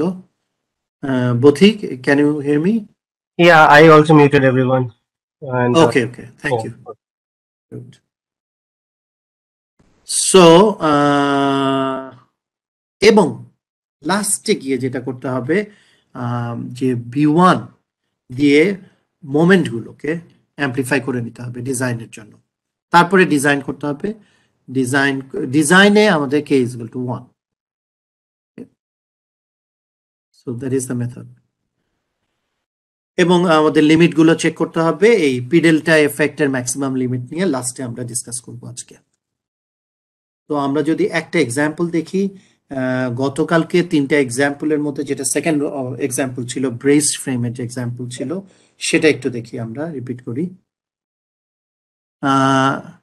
সেখানে এটা 2 স্টোরিড ছিল, 2 স্টোরিড মাল্টিপল বে এবং স্টোরি হাইট 20 ফিট, বে স্প্যান গুলো হচ্ছে গিয়ে 40 ফিট, টোটাল এদিকে 200 fit.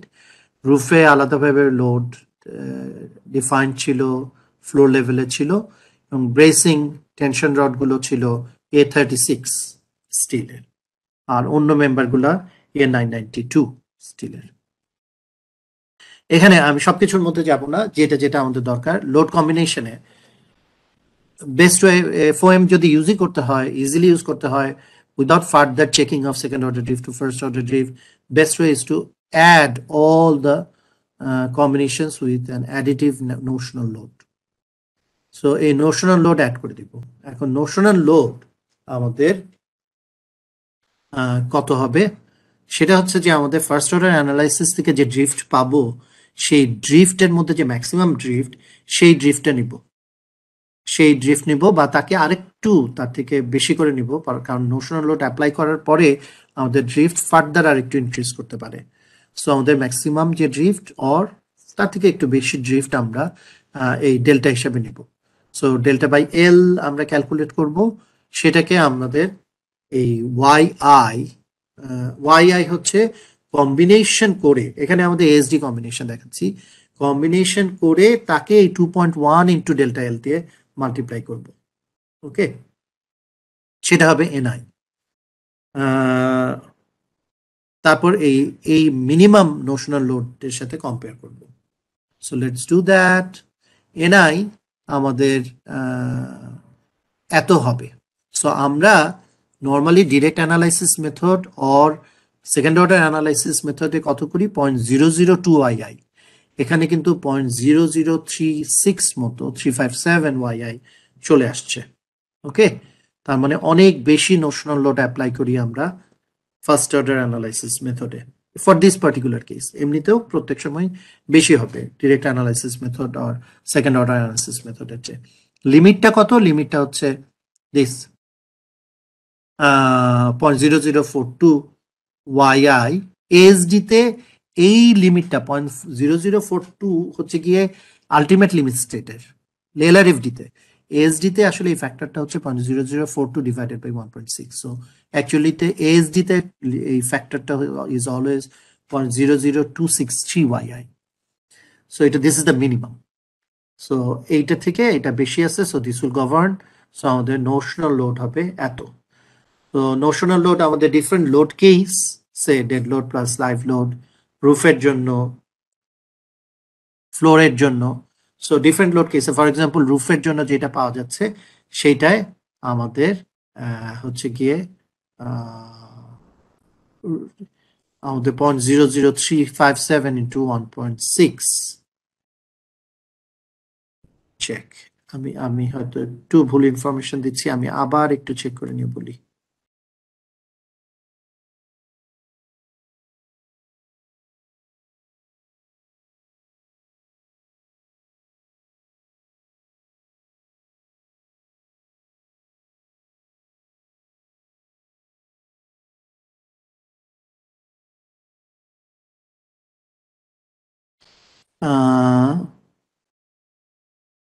Load levels or the ASD strength design load levels.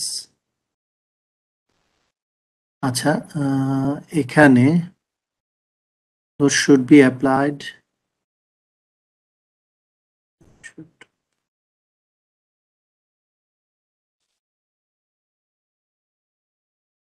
Just confused with one thing. এখানে আচ্ছা, maximum first order interstory drift ratio for all stories in the structure due to design loads. The ASD design loads without the 1.6, I see, sorry, এখানে delta by এল এখানে যে ড্রিফটটা আমরা consider করব ওয়াইআই এ 1.6 আসবে, কিন্তু এই ডেল্টা বাই এল যখন বের করব, I was wrong, sorry, delta by L যখন ড্রিফটটা যখন আমরা বের করব, এএসডির লোড কম্বিনেশন যখন অ্যাপ্লাই করে ডেল্টাটা বের করব, সেইখানে কিন্তু আমাদের 1.6 মাল্টিপ্লাই করব না, তার মানে এটা হচ্ছে এএসডির যে নর্মাল লোড কন্ডিশন সেইটাতে, যার জন্য এখানে এই লিমিটে 1.6 দিয়ে ডিভাইড করতে হচ্ছে। কিন্তু ওয়াইআই দুই জায়গায় সেম, ওয়াইআই হচ্ছে গিয়ে ফ্যাক্টরড, এখানে 1.6 দিয়ে মাল্টিপ্লাই করতে হবে। আই ওয়াজ রং। এফওএম এ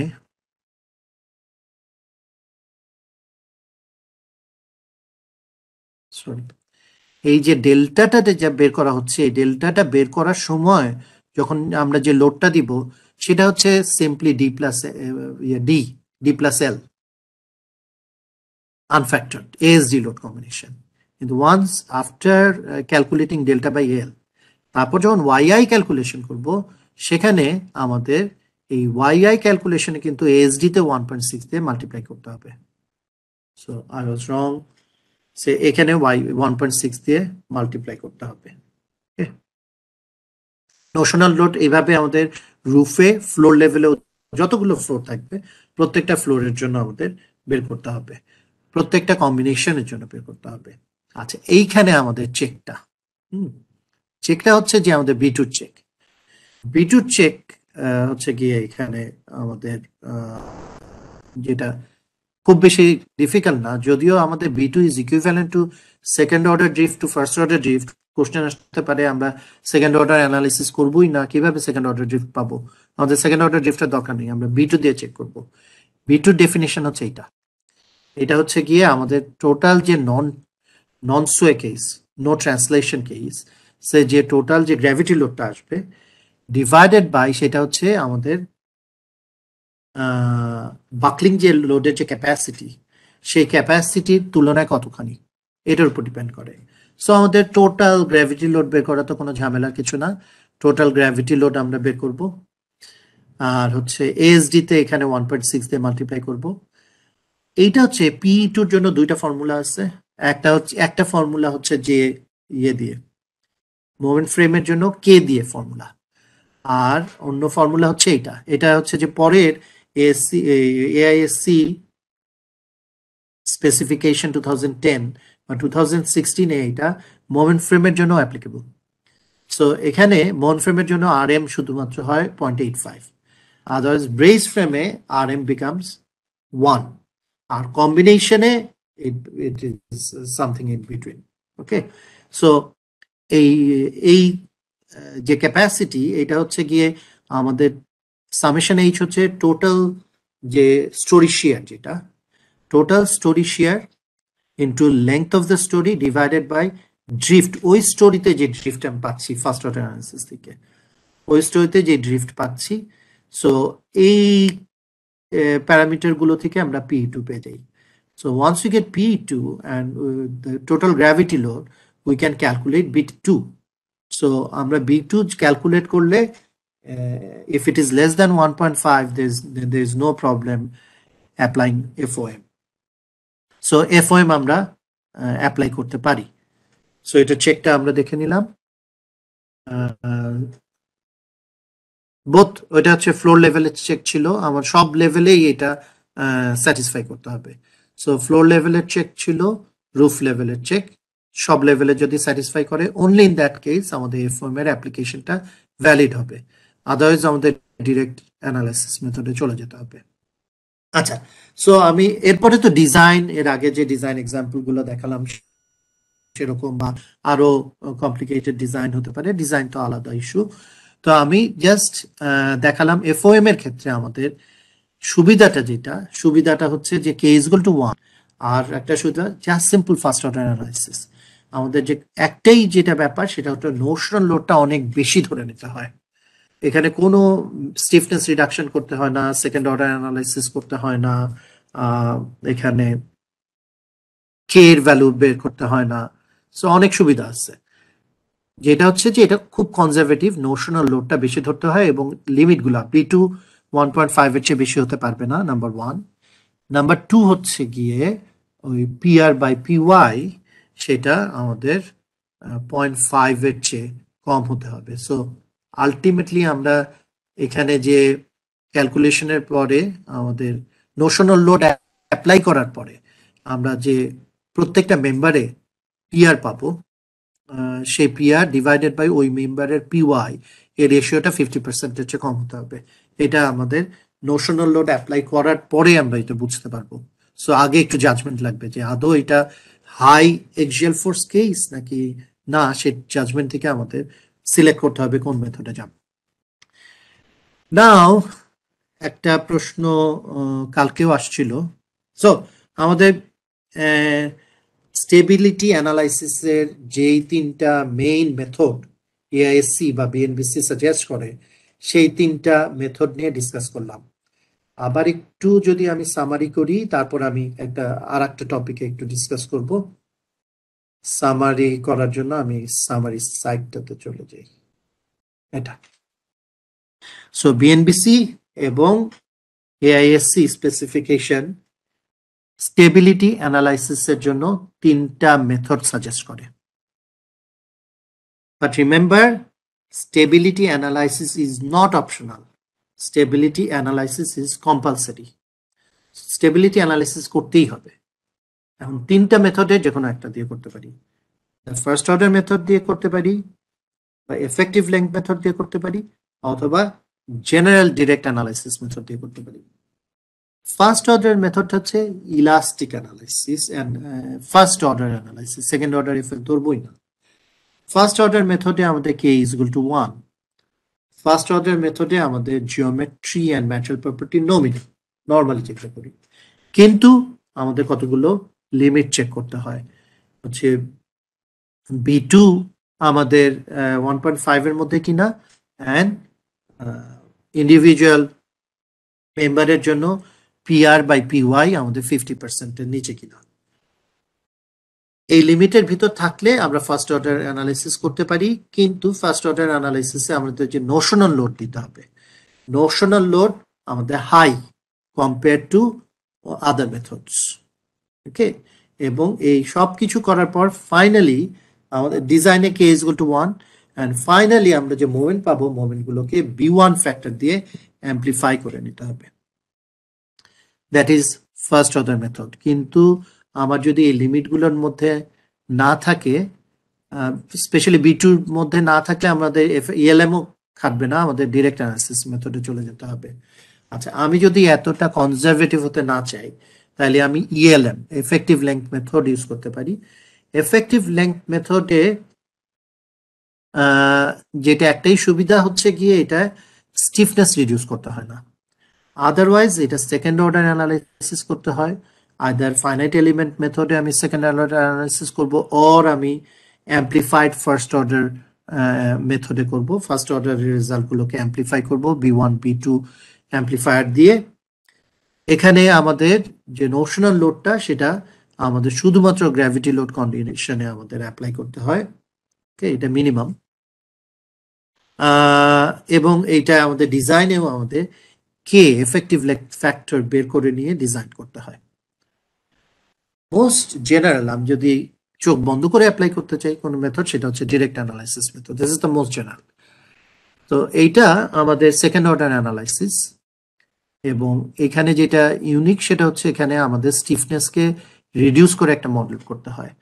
আমাদের এক্সিয়াল এন্ড ফ্লেক্সিয়াল স্টিফনেসকে 20% মতো রিডিউস করতে হয়। ফ্লেক্সিয়াল স্টিফনেসকে ফার্দার রিডিউস করতে হতে পারে, সেটা আমাদের চেক করতে হয়।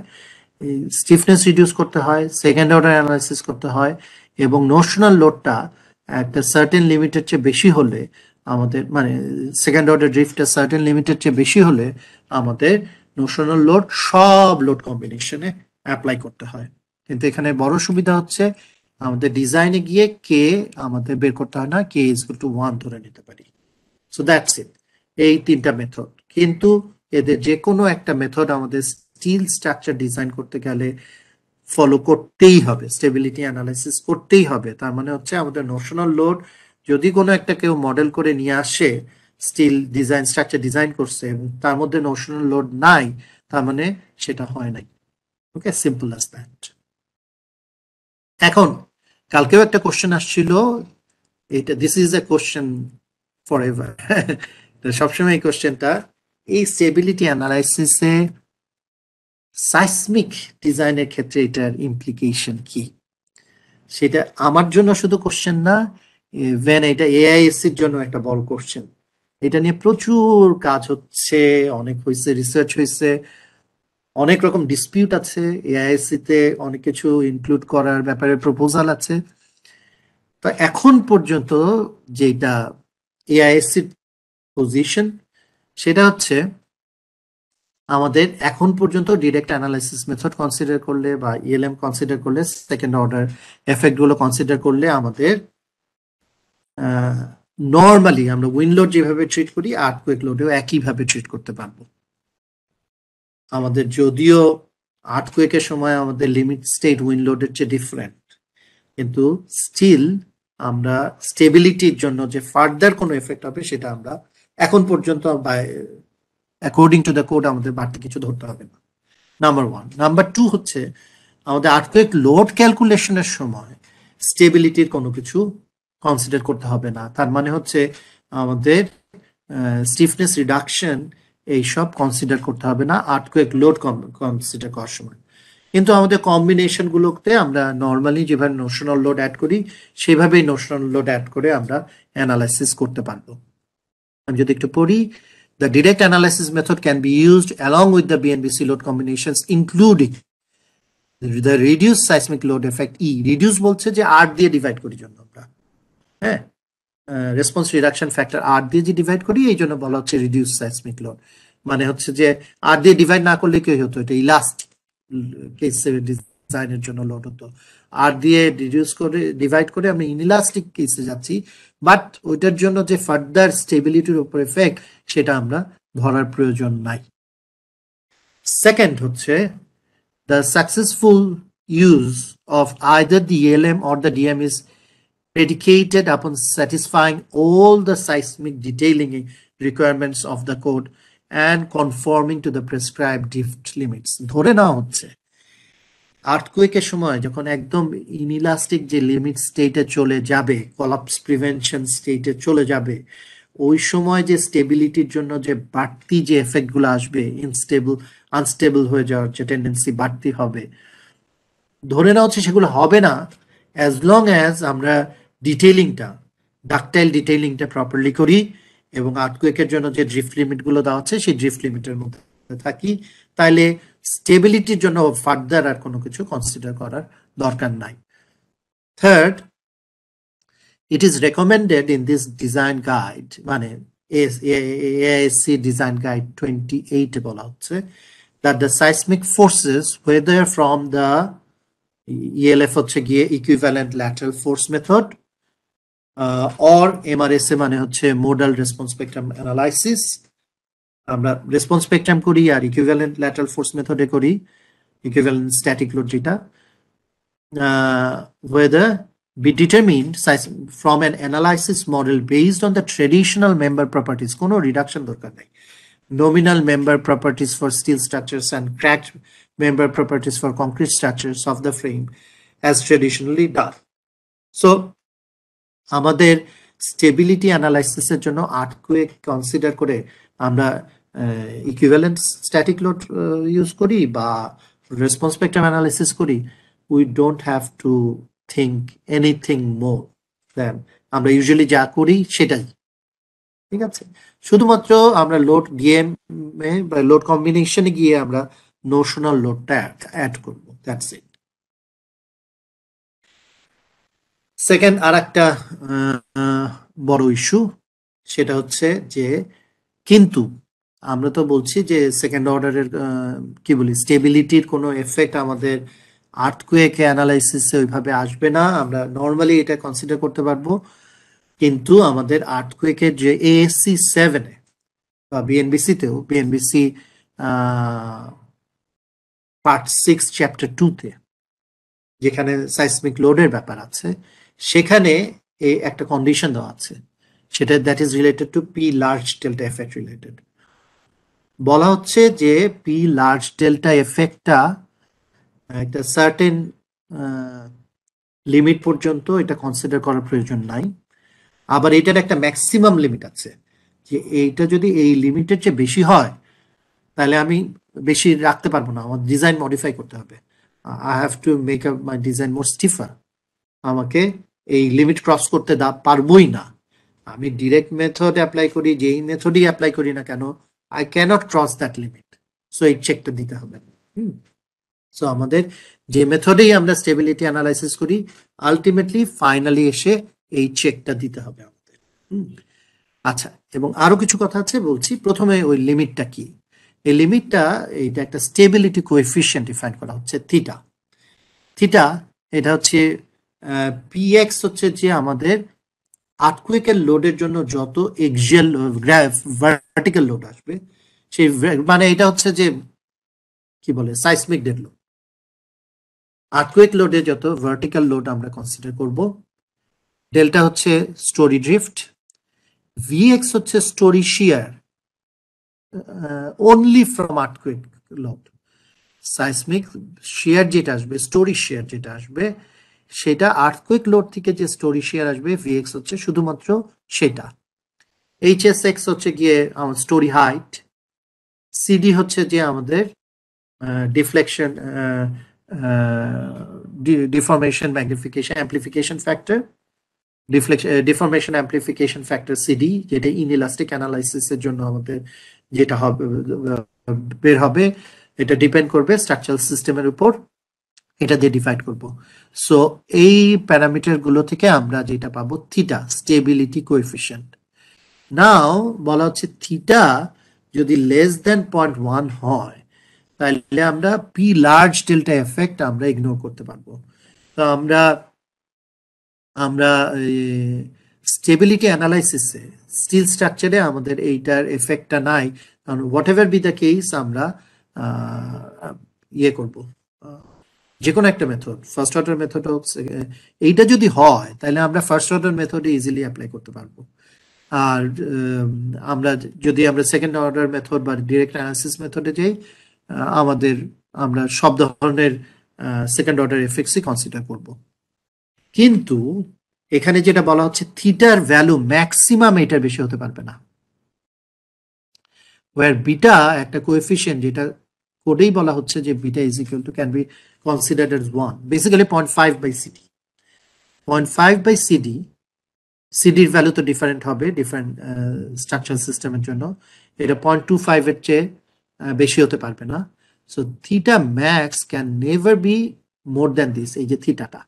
So P large delta effect এত বেশি হতে পারবে না যে আমাদের থিটা ম্যাক্স যেটা আসবে, সেই থিটা ম্যাক্স আমাদের এটাকে এক্সিড করে যাবে। সো যদি এটা হয় তাহলে আমাকে ডিজাইন এমন ভাবে করতে হবে যাতে আমার স্টিফার হয় স্ট্রাকচার, ডেল্টা কম হয় যাতে থিটা ম্যাক্স এক্সিড না করে। এটা আমাদের স্টিল স্ট্রাকচারের যে স্টেবিলিটি অ্যানালাইসিস যে ডিফারেন্ট মেথড, তার সাথে কোনো রিলেশন নাই।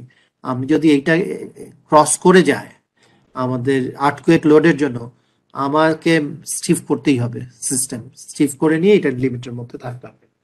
এখন কথা হচ্ছে, বলা হচ্ছে যদি আমাদের ইন বিটুইন হয়, 0.1 আর এই থিটা ম্যাক্সের মাঝামাঝি হয়, তাইলে আমাকে এই ফ্যাক্টরটা দিয়ে আমাকে মাল্টিপ্লাই করতে হবে, আমার মোমেন্ট কে মাল্টিপ্লাই করতে হবে। এটাকে বলা হচ্ছে P large delta effect. Basically, it can be shown that this factor is equivalent to B2. আমরা B2 দিয়ে যে আমরা মোমেন্ট বা ফোর্সকে, ফার্স্ট অর্ডার মেথডে ফোর্সকেও আমরা B2 দিয়ে, না শুধু মোমেন্ট, সরি, শুধু মোমেন্টকে আমরা অ্যাম্প্লিফাই করে নিচ্ছি, সেই এই ফ্যাক্টরটা ইট ক্যান বি শোন যে this is equivalent two B2। So আমাদের AC7 এর যে এই কন্ডিশনটা, এটা আমাদের স্টিল স্ট্রাকচারে যদি আমরা স্টেবিলিটি অ্যানালাইসিসের মেথডগুলো ফলো করি, আমাদের এইটা নিয়ে আলাদাভাবে চিন্তিত হওয়ার দরকার নেই, আমরা অলরেডি এটাকে কনসিডার করে নিচ্ছি। সো আমাদের একটাই চিন্তার বিষয় যে এই থিটা ম্যাক্স এক্সিড করে যায় কিনা। What ever method we use, direct হোক, ফার্স্ট অর্ডার হোক, সেকেন্ড অর্ডার হোক, আমাদের এটা এনশিওর করতেই হবে যে আমাদের ড্রিফট যাতে এত বেশি না হয় যে থিটা ম্যাক্স এক্সিড করে যায়। So that's it. আমাদের আজকের মতো আমি 5 মিনিট আগেই একটু শেষ করলাম। আজকের মতো আমাদের ডিসকাশন শেষ। সো আমরা বেসিক্যালি 2 দিন মিলে আমি যেটা কভার করার চেষ্টা করলাম, যেটা ফার্স্টে বলার চেষ্টা করলাম, যে stability analysis is not optional for C structure, this is compulsory, and there are 3 methods for that according to the code: first order method, second order analysis, and direct analysis method. এই মেথডগুলো কখন কোনটা apply করা যাবে এবং এই মেথডগুলো apply করার নিয়ম কানুনগুলো কি সেটা একটু আপনাদেরকে আমি অ্যাপ্রাইজ করলাম খুব সিম্পলিফাইড ভাবে, যাতে আপনারা নিজেরা এটার ব্যাপারে কনসিয়াস হন এবং ফার্দার আপনারা স্টাডি করেন। অনেক ম্যাটেরিয়াল, এআইএসসির অনেক ম্যাটেরিয়াল, এআইএসসির বাইরেরও অনেক ম্যাটেরিয়াল এই ব্যাপারে অ্যাভেলেবল। আপনারা ওগুলো স্টাডি করবেন এবং আপনারা অবশ্যই যখন সিল স্ট্রাকচার ডিজাইন করবেন স্টেবিলিটি অ্যানালাইসিসটা কনসিডার করবেন। Thank you. আপনাদের কোশ্চেনগুলো এখন আমি একটু অ্যাড্রেস করার চেষ্টা করব। Budhi, I have finished my lecture. Now I'll try to answer the questions. So কালকের মতোই খুব বেশি কোশ্চেন নেই এবং আমি দেখতে পাচ্ছি বোধি অনেকগুলো অ্যান্সার করে দিয়েছে। Bodhi, can you hear me? Is that Raquib? Yeah. So Okay. we have around 35 questions, but out of that, I think 10 or 11 are just related to quiz or something like that. So you can skip those questions. Okay.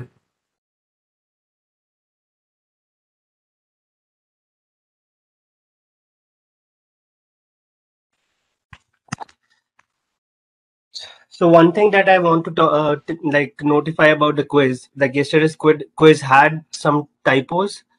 So I have reduced the passing percentage a bit to accommodate for the mistakes. I really apologize for the inconvenience caused. Okay. Maybe that's my mistake. That was my mistake. I apologize. I'm extremely sorry for that. No, I should have checked. Usually what I do is that I have a like small VB code that I created. So I didn't check the quiz. I just ran your Word file. So Okay. but I should have Sorry checked for that. Yeah, no problem. One question from Mahmoud. As you said, second order analysis is 2 types: amplified first order and FM. Can you say something on FM and the difference with others? As I said, FM এ যেটা করে যে large strain problem যেভাবে deal করে FM non linear analysis large strain প্রবলেমের জন্য, সেটা large strain problem হিসাবে এটাকে ট্রিট করে এটা অ্যানালাইজ করে। সেক্ষেত্রে আমাদের পি ডেল্টা এফেক্ট চলে আসে, P large delta and small delta effect. কিন্তু সেটা করতে গেলে অ্যাজ আই সেইড আমার মেম্বারগুলো লাইন এলিমেন্ট হলো মেশ করতে হবে। ওকে, সো করলে এটা very accurately P delta effect গুলো চলে আসে এফইএম এ। আর অ্যাম্পলিফাইড ফার্স্ট অর্ডার হচ্ছে যে নর্মালি আমাদের লাইন এলিমেন্টে আমাদের ইলাস্টিক অ্যানালাইসিসে যে আসবে সেটাকে আমি B1 B2 ফ্যাক্টর দিয়ে অ্যাম্পলিফাই করে নিব। এটাই হচ্ছে major difference. Would you please আচ্ছা কুইজ নিয়ে advise selecting support system fixed or hinge during analysis? Support system will depend on the connection detail you use. Support সিস্টেমটা আসবে কানেকশনটা কিভাবে হচ্ছে তার উপর, সেটার উপর ডিপেন্ড করে ফিক্সড অর হিঞ্জড হবে। If no notional load is applied, then it becomes first order analysis. Is it okay? No, that is not okay. First অর্ডারের ইঞ্জিনিয়ার নাজমুল হক কোশ্চেন করেছে, এইটাই হচ্ছে সবচেয়ে ইম্পর্টেন্ট আলোচনার বিষয়। সেটা হচ্ছে ফার্স্ট অর্ডার বলতে যেটা বোঝায় দুইটা জিনিস। একটা হচ্ছে নর্মাল কনভেনশনাল যে আমরা অ্যানালাইসিস করি ইলাস্টিক অ্যানালাইসিস নোশনাল লোড ছাড়া, সেটা ফার্স্ট অর্ডার অ্যানালাইসিস, ঠিক আছে। কিন্তু স্টেবিলিটি অ্যানালাইসিসের জন্য আমরা ফার্স্ট অর্ডার দিয়ে যখন অ্যানালাইসিস করব, সেটা ফার্স্ট অর্ডার অ্যানালাইসিস মেথড এফওএম যেটা, সেটার মধ্যে কিন্তু অবশ্যই নোশনাল লোড অ্যাপ্লাই করতে হবে। তার মানে হচ্ছে আমার ডিজাইন কখনোই কমপ্লিট হবে না শুধুমাত্র নর্মাল ফার্স্ট অর্ডার অ্যানালাইসিসে নোশনাল লোড ছাড়া। আমার কোড বলছে স্টেবিলিটি অ্যানালাইসিস আমাকে করতেই হবে। তার একটা মেথড হচ্ছে first order analysis method FOM, যেখানে নোশনাল লোড অ্যাপ্লাই করতেই হবে। আর লিটারেচারে অনেক ক্ষেত্রেই আমরা ইলাস্টিক অ্যানালাইসিস বলতে যেটা বুঝি, ফার্স্ট অর্ডার অ্যানালাইসিস, সেটা নোশনাল লোড ছাড়া যে অ্যানালাইসিস সেটা। কিন্তু আমাদের স্টেবিলিটি অ্যানালাইসিস করতে হলে সেখানে যে ফার্স্ট অর্ডার অ্যানালাইসিস মেথড, সেখানে নোশনাল লোড আমাকে কনসিডার করতেই হবে। Isn't there any applied engineered method in practice to control the residual stress of structural steel? মানে এটা হচ্ছে যে ম্যানুফ্যাকচারিং এর সময়, কনস্ট্রাকশনের সময়, তাই তো? আমার জানা নেই। Frankly speaking, I don't know much about this. যেটা হচ্ছে যে রেসিডুয়াল স্ট্রেস হয়তো কমানো যায় কোনো কোনো ম্যানুফ্যাকচারিং প্রসেসে, কিন্তু কোড আমাদেরকে এইটার জন্য যে ইয়েটা হয়, স্টিফনেস ডিগ্রেডেশনটা হয়, সেটা কনসিডার করার জন্য প্রভিশন দিচ্ছে। হ্যাঁ, so we have to go by that, by code. Dear Engineer Saidur Rahman, dear sir, as per user manual, most of the commercial software cannot handle direct analysis method along with modal response spectrum analysis in mathematical model FEM prepared for design, not analysis model. Due to stiffness reduction, correct me if I'm wrong, reduced stiffness alter the natural period, hence reduce lateral load. In that condition, how we solve this issue with both, এটা আমি detail বলেছি যে আর্থকুয়েকের modal response অ্যানালাইসিসে আমাদের অবশ্যই আনরিডিউস stiffness model নিয়ে কাজ করতে হবে, অবশ্যই আনরিডিউস স্টিফনেস মডেল নিয়ে কাজ করতে হবে। সো আমাদের রিডিউস স্টিফনেস আমরা আর্থকুয়েক লোডের জন্য অ্যাপ্লাই করব না, আমরা অন্যান্য লোডের জন্য রিডিউস স্টিফনেস অ্যাপ্লাই করব। ওকে। Dear sir, what is braced frame? This is only 2 column, which is part of bracing of all columns as the same direction. So braced frame এর আলাদা ডেফিনিশন আছে। সো আমাদের ডিজাইনের অ্যাপ্রোচের উপর ডিপেন্ড করবে। আমি lateral লোডটা আমি সম্পূর্ণ ব্রেসিং দিয়ে নিচ্ছি নাকি আমাদের কলামও পার্টিসিপেট করছে। যদি আমাদের মোমেন্ট কানেকশন কিছু কলামও থাকে, এটা কম্বিনেশন হবে, কম্বাইন্ড সিস্টেম হবে। আর যদি আমার সবগুলো পিন কানেকশন হয় আর ব্রেসিং থাকে, তাহলে এটা কমপ্লিটলি ব্রেসড ফ্রেম হবে। সো আমাদের ডিজাইন অ্যাপ্রোচটা কি তার উপর ডিপেন্ড করবে। এটা কম্বাইন্ড সিস্টেম হতে পারে, ব্রেস ফ্রেম সিস্টেম হতে পারে।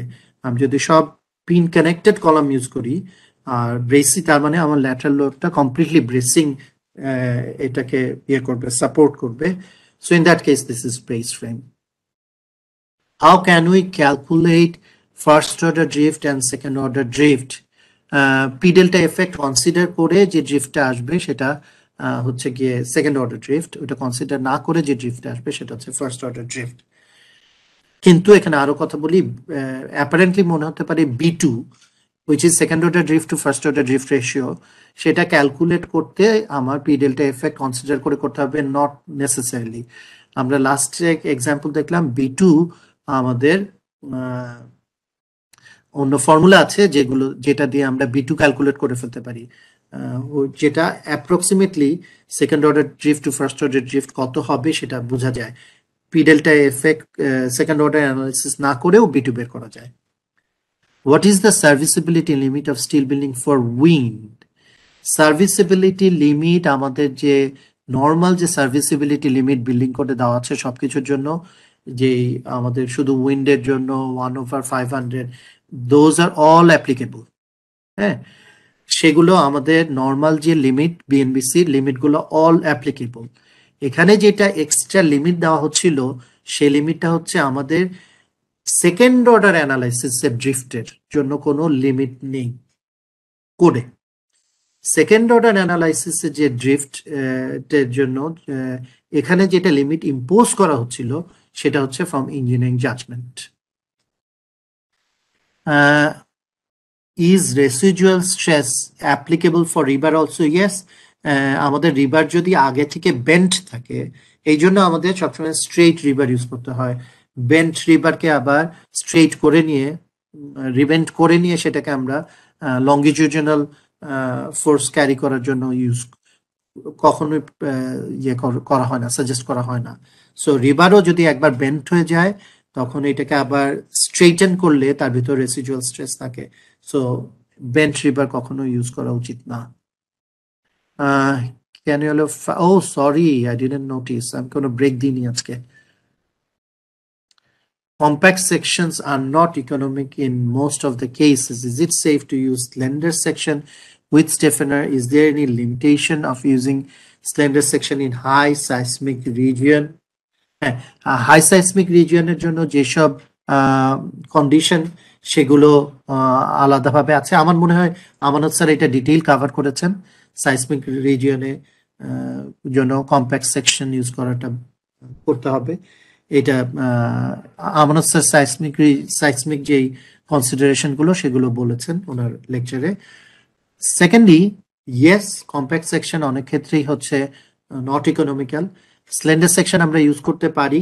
স্লেন্ডার সেকশন ইউজ করলে ঝামেলা যেটা, এটা হচ্ছে কি আমাদের অনেক বেশি এক্সটেন্সিভ ক্যালকুলেশন দিয়ে জাস্টিফাই করতে হয় যে আমাদের স্লেন্ডার সেকশন ওকে, কিন্তু অনেক ক্ষেত্রে স্লেন্ডার সেকশন ইউজ করা হয়। To consider braced in minor direction for a I section, is it required to brace both the flanges or just a single flange of the I section?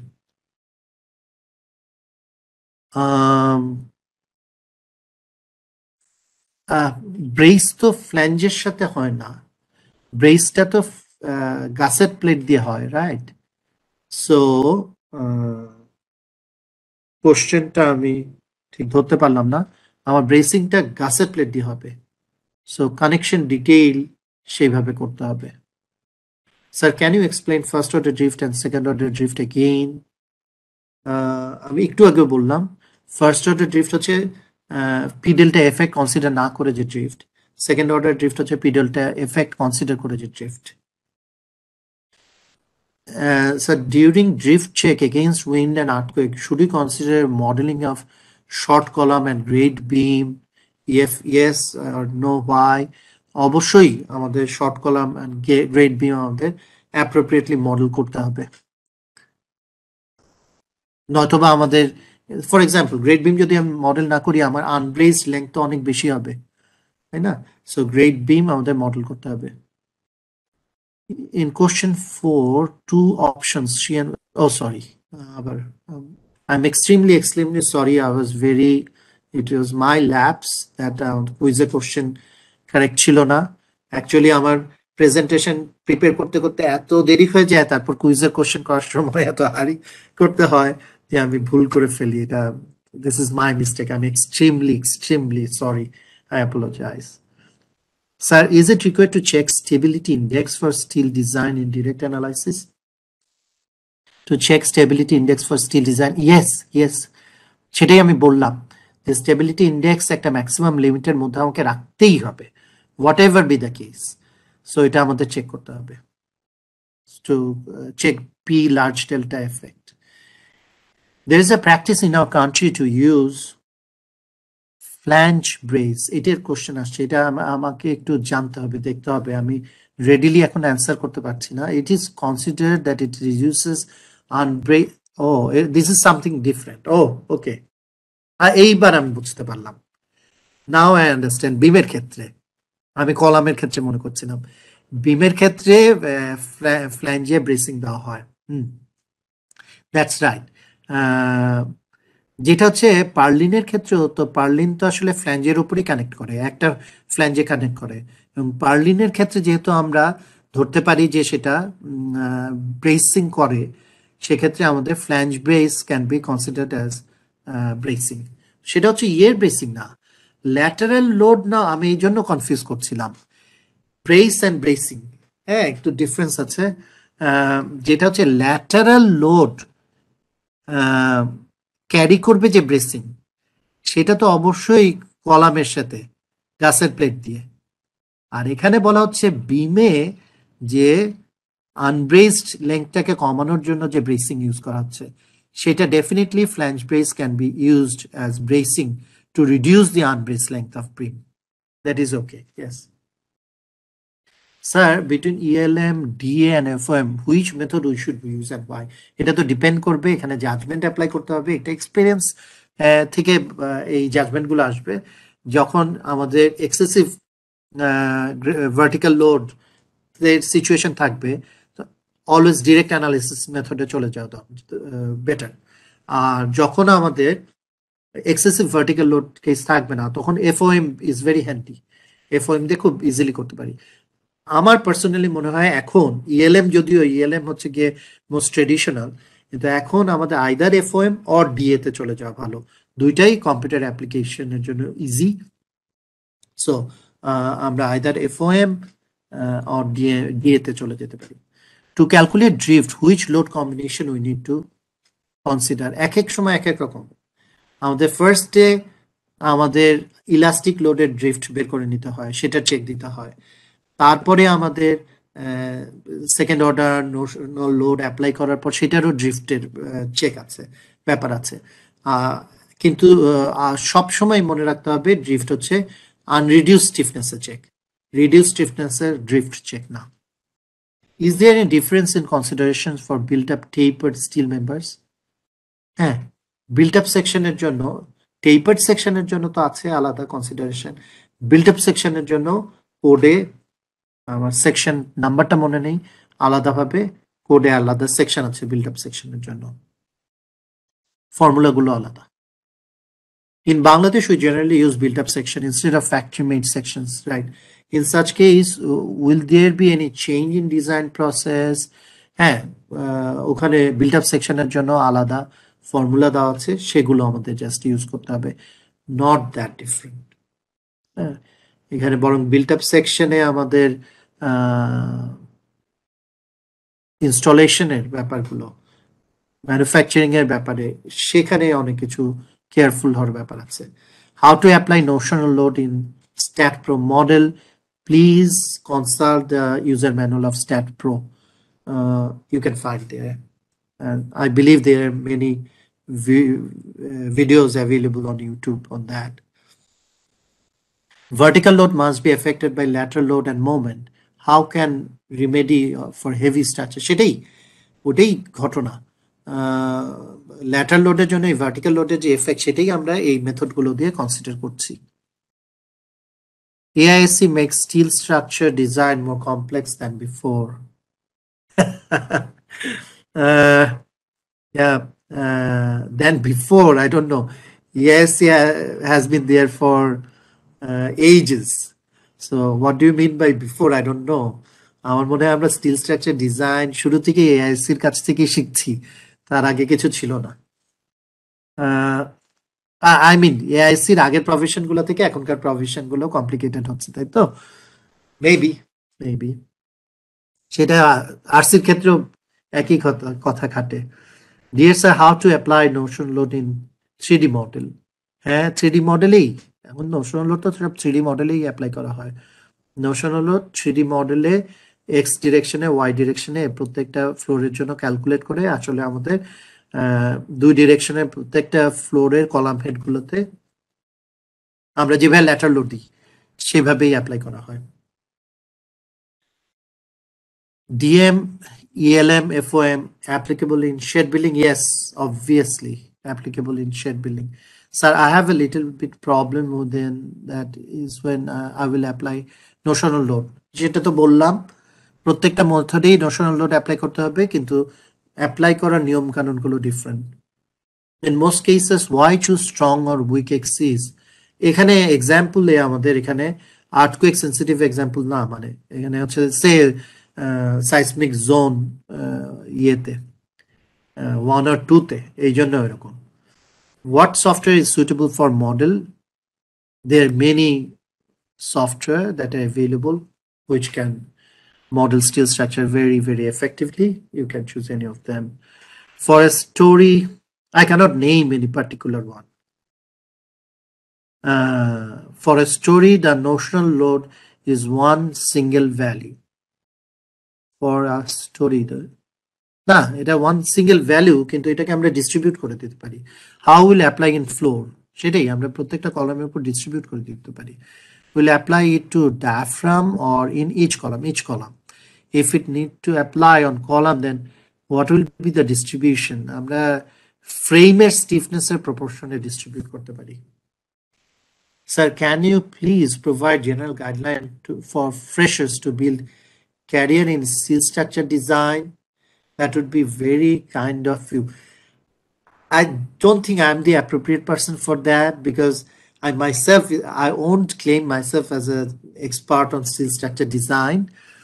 So there are many experts in the professional field in Bangladesh who are very reputed in designing steel structures. I think please consult with them, and I will always welcome for you to come to Buet and discuss. আমি বলবো যে আমার থেকে আমানত sir is more appropriate person to guide you. Shall we need consider notional load in software-based analysis? Obviously, for stability analysis, it is inbuilt in some software. It is inbuilt, yes. Sir, in factory for easily transportation, rebar is bent in normal temperature, as far as I know. Yes, আমাদের দেশে এটাই practice, which is wrong, which is a very bad practice. Though rebar is bent in normal temperature, is a residual stress অবশ্যই develop করবে। If I'm wrong, please apologize. No problem with that. যেটা হচ্ছে যে remember, এটা হচ্ছে যে আমরা second ইয়ারের এসএমএ আমরা পড়াই, যখন কোনো একটা বারকে বেন্ড করা হয়, বেন্ড করে যখন এটার আগের অবস্থায় ফিরে আসে না, তখন তার মানে হচ্ছে তার মধ্যে ইলাস্টিক স্টেজে চলে গেছে, ইল্ড স্ট্রেস হচ্ছে বেশি স্ট্রেস ডেভেলপ করে গেছে। তারপর যখন এটাকে স্ট্রেইটেন করা হয়, তখন এই ফুল স্ট্রেসটা রিকভার হয় না পার্মানেন্ট সেটের জন্য। সো রেসিডুয়াল স্ট্রেস থাকে। এই জন্য কখনোই ট্রাকে রিভারকে বেন্ড করে নিয়ে ক্যারি করা উচিত না। যদি করা হয়, ওই বেন্ড পার্টটুকু কেটে ফেলে দেওয়া উচিত। এই জন্য আজকাল বড় লম্বা স্টিল কোম্পানিগুলো যখন সাপ্লাই দেয়, তারা দেখবেন যে কখনো ওইভাবে বেন্ড করে নিয়ে সাপ্লাই দেয় না। তারা সবসময় লম্বা ট্রাকে লম্বা করে 40 ফিট রিবার একবারে লম্বা অবস্থায় এনে সাপ্লাই দেয়, কারণ বেন্ড করলে রেসিডুয়াল স্ট্রেস তৈরি হয়। Theta max 0.5 by beta CD and 0.25. Sometimes we see that 0.5 beta CD is equal to 0.91. For this case, which value we count as theta max? As far as BNBC is concerned, part 6 chapter 2 তে যে ভ্যালুটা দেওয়া আছে, আমি যেই সেকশনটা refer করলাম সেখানে 0.25 আছে। 0.91 কোথায় আছে? I have to check. Or if you could please আপনি যদি বলতে পারেন যে এটা কোন বিএনবিসি তে নাকি এটা এআইএসসি তে কোন সেকশনে আছে, তাহলে একটু সুবিধা হয়। I don't know. আচ্ছা, for seismic drift check, is it permitted to consider earthquake only or to use earthquake load combination? Sir, in a same structure, is it required to reduce stiffness for wind and not reduce stiffness for earthquake for DA? Yes. Can you clear the confusion? Yes, এই জন্য কয়েকটা model করতে হবে। Sir, how, মানে একই model কয়েকটা version করতে হবে। Sir, how we use the value of R for composite RC steel multi-storied buildings, এইটা আলাদা ইস্যু, এটা কমপ্লিটলি আলাদা ইস্যু কম্পোজিট কনস্ট্রাকশনের। আরটা তো আসলে ডিপেন্ড করে হচ্ছে গিয়ে এর উপর, স্ট্রাকচারাল সিস্টেমের উপর। কম্পোজিট কনস্ট্রাকশন হলেও এটা কি ফ্রেম নাকি এটা আমি শেয়ার ওয়াল বা ব্রেসিং দিচ্ছি নাকি আমার অন্য কোনো সিস্টেম, সেটার উপর ডিপেন্ড করবে আর এর ভ্যালু। আমাদের কম্পোজিট স্ট্রাকচার দিয়েও আমার এই স্ট্রাকচারাল সিস্টেমগুলোই তৈরি করতে হবে। সো এটা system specific R. Among the three methods like FOM or ELM or DA, which one is more suitable or give more accurate result? Definitely DA or DM. Direct analysis method is always more suitable and gives more accurate result. কিন্তু এটার অ্যাপ্লিকেশনে ওই যে কয়েকটা model করতে হয় reduce stiffness দিয়ে, little bit more time consuming. That's why অন্যান্য মেথড গুলো আমরা অ্যাপ্লাই করতে পারি। So direct analysis method you can always apply. When a steel column beam burnt about 4 hours, how much reduce its strength? এটা fire ডিজাইনে, তাই না? 4 ঘন্টা 4 hour আমাদের স্টিল স্ট্রাক, এটা ডিপেন্ড করবে হচ্ছে গিয়ে এটা কি বেয়ার স্টিল নাকি হচ্ছে এটার উপরে কোটিং আছে, সেটা কি ধরনের কোটিং তার উপর ডিপেন্ড করবে। যদি বেয়ার স্টিল হয় মানে calculate column capacity after fire, bare স্টিলে হচ্ছে 4 আওয়ারে আমাদের এটা সার্ভাইভ করার কথা না। সো ফায়ার ডিজাইন রিকোয়ারমেন্ট যেখানে আছে এআইএসসি বা ইয়েতে আমাদের বিএনবিসির আলাদা সেকশন আছে, সেটা একটু দেখতে হবে। So sir notional load have to apply in gable frame? Yes. Sir, by calculating theta, we get theta is equal to 0.91, where B is equal to also more than 0.25. Okay. So 0.25 is the limiting one. Theta cannot exceed 0.25. So আমাদের এটা হচ্ছে limiting case, মানে 0.25 এর ভিতরে থাকতে হবে। আমাদের হচ্ছে যে সিডির ভ্যালু এই যে 5 যতই হোক, আমাদের যত সিডির ভ্যালু কম হবে থিটা তত বেশি হবে, হোয়াট এভার। 0.25 হচ্ছে লিমিটিং কেস। তার মানে হচ্ছে আমাদের ওই যে থিটা যে ক্যালকুলেট, এটা তো থিটার লিমিটিং ভ্যালু, থিটা যে ক্যালকুলেট করব px delta divided by vx s hx CD, সেই ফর্মুলাতে যখন অ্যাপ্লাই করব ওইখানে যে আমাদের থিটা আসবে সেই theta must be less than 0.25, মানে ডেল্টাটা আমাদের এত কম হতে হবে আর্থকুয়েক লোডের জন্য। So I think I have finished answering probably all the questions. Some engineer use R value 6 for truss. Is it justified? How? According to which structural system? You have to check the structural system, and then you can six on structural system ধরে 6 আসে, we have to check. আমি এখনই কোনো exact কিভাবে শাসুইট still পাই তাহলে কি system assume করে 6 ধরে দেখতে হবে, I have to check. Sir, by calculating theta we get সেটা অ্যান্সার করলাম। So I think I have answered all the questions and it's almost 11. I'm finishing 6 minutes earlier. So thanks a lot to you, and thank you to all the participants, and I apologize again for the mistake in the quiz. Thank you.